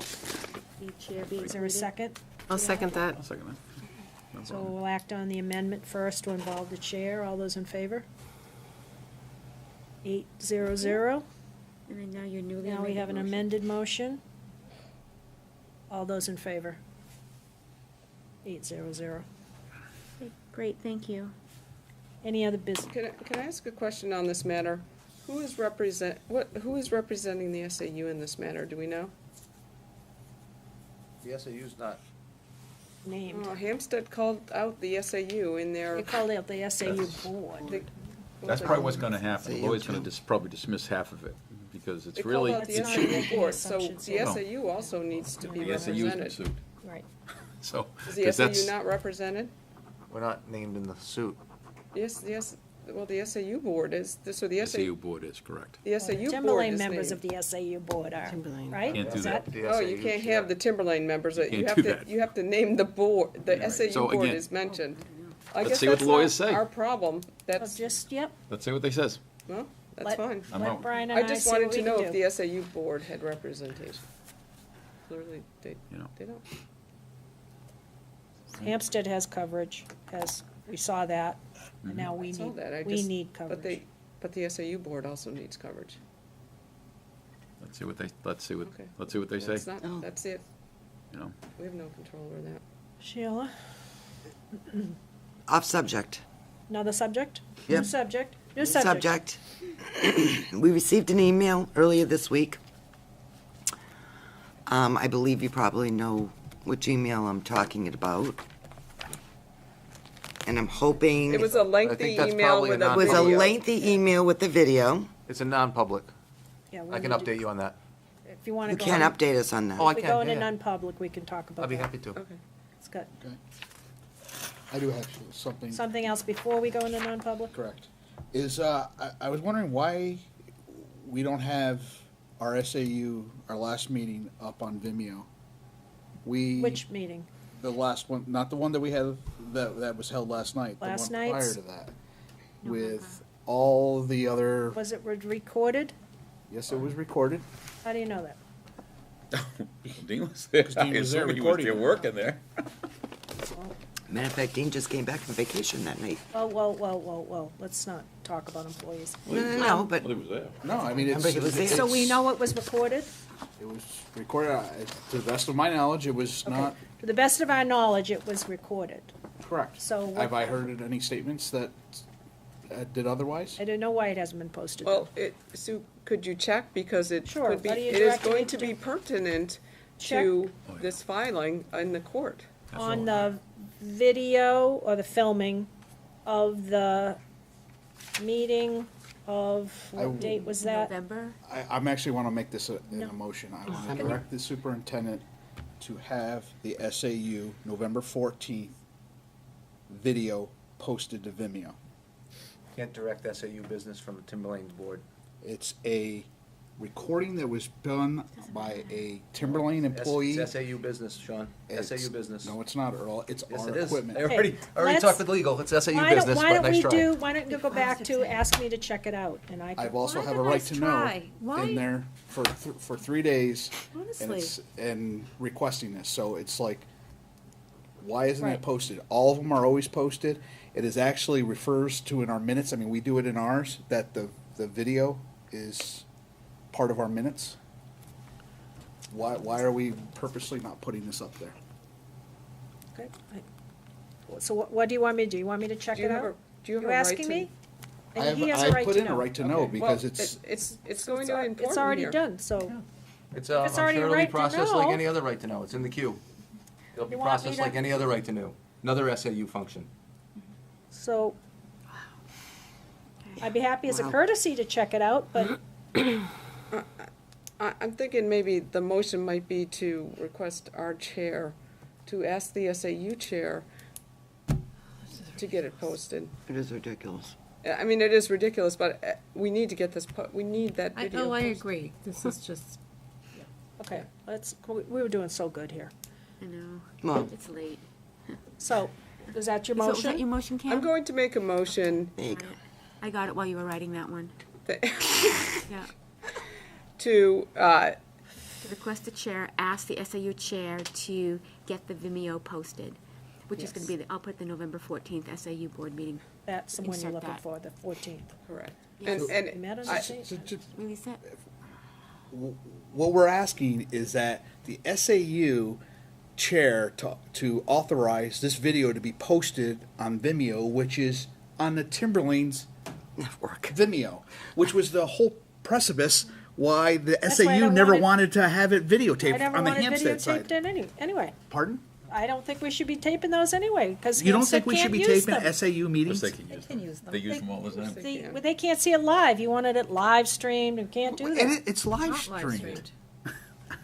I mean, anybody with an internet connection, which more people have internet connections than phone lines. Well, we're live Cable streamed. now. We have a So- motion, we want a second? So is that a motion and a second here? We have a second? Before made you the motion, second, Kim? before you second, I would like to add in writing, ask in writing. Okay. And now, could you please second? I'll second It's for the Got it. record. And that was seconded by Sean. Can I do the writing? Yes, I just want it documented in writing. Okay. Okay, set on the motion. All those in favor? Oh, was that, I missed. Sorry. Thank you. 4, And is 5, Kristen's hand up? no. yes. Oh, it is. 6 opposed, 1 abstaining, 1 me. Okay, anything else before we go into non-public? Or is this the non-public motion? No, this Kim? is a new topic. Another new topic. 10 o'clock. Come on, girl. No, it'd be really quick. I don't know Say why, that but and then- I called the bond bank just because I was trying to figure out if we go out for a bond next year, what's the timeline gonna look like? I had a nice chat with a woman from the bond bank. She was great. Sent me all the information, and gave me we will have to get a lawyer, a bond lawyer. They're free until the warrant passes. By the way, nice lawyers. And I threw out a number of 40 million over 20 years. And so I have a fee schedule. I'll forward it to Sue, and you can do what you want with it if you want to forward it to the rest of the board, or, it was nothing official, Why just don't a you just chat. share it with the board? Don't, Did you Want me to know what send any idea what the, what, like, 40 million over 20 years is 2.9 million a year, is that, I think? at you mentioned- 4%. You mentioned something like that the Yeah. other day. Yeah. Like, yeah. why don't you figured send 40 it was a out to good number. everybody, Kim, instead of, Okay. I mean, thank you for considering me, but. Okay, I'll If send that's it all out to right. the, just so you guys can see what Yeah, it looks yeah, like. that's cool. But the timeline is you don't really have to do much until the warrant passes. And then, once the warrant passes, you apply for the money in June, you get the money in mid-July. So that's kind of how it works. Good. So it's something like borrow 58 to get 40, right? Spread over 20 years. Oh, yeah, 2.9. Right, Ah, yeah. sounds So, pretty, sounds like a pretty good rate, right? It is, It's but the rates are excellent. gonna keep going up because the Yeah, Fed we keeps gotta keep raising running to rates. catch 'em. And after 10 years, just if you want a little more, they do relook. It's like refinancing. Timberlane got a check in 2004 for about 170,000. They refinanced. When they refinanced, so it can go down. All right. Thank you, Kim, for doing that in your spare time. Finance guru. Anything else before we, Kristen? Topic? No, a different topic, yeah. The bullying update, which was supposed to be on for tonight. Yes. I've had a lot of people contact me. because they were clearly looking for it, and so it is moved to the next meeting, I correct? moved it because I thought we had so much stuff on this agenda that we were gonna be here till forever, and making, our employees have to stay way late is not what I'm comfortable doing. We had a great bullying TPAF, by the way, that Brian and Kristen and I and Sarah attended. I thought those workshops were great. Those girls were awesome. That was amazing. Got some good stuff, some real proactive things, and that's what we want. We want to be proactive, not reactive. It's all about everyday education, so they will make that presentation. It's on for the 3rd unless something terrible happens. We have her on, we moved her down, I believe, to the 3rd. Kathy, I didn't we? think she's on the next one. Yeah, we did move her down there. Yeah, I Okay, think so it is scheduled for the 3rd. I It just want is. to have that out there, and I know, Yep. I believe Jen brought up this comment before, which was the last presentation was more about the policy as opposed to the procedure, which we had hoped to hear. Right, So I'm so hoping I that had they can already talk told her about the that. procedure Yep.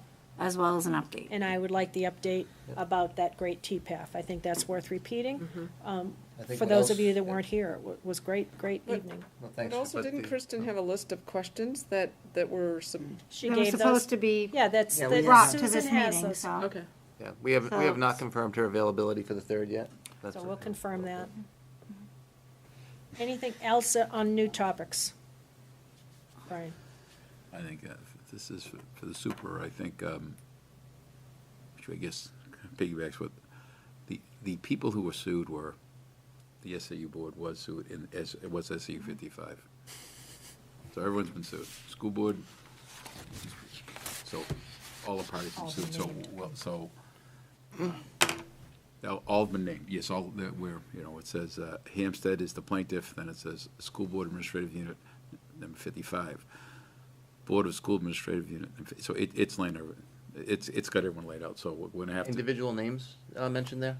there's individual Ours. names under On ours, our but board. it also, but before it gets to that, it does mention Yeah, SAU 55. Our so- attorney already looked at it and said we didn't need an SAU attorney for this, that the SAU is not actually named. So- I know you're reading SAU 55, but we're not named in the complaint. So, but, What do you mean our attorney? We don't well, I'm have just one saying yet. that I would think that someone who's ever representing. We do have an SAU attorney, Who is the SAU attorney? Casasa, but he's not representing us in this because we don't need representation in this. It's clearly a Timberlane I Hampstead thought we thing. had it.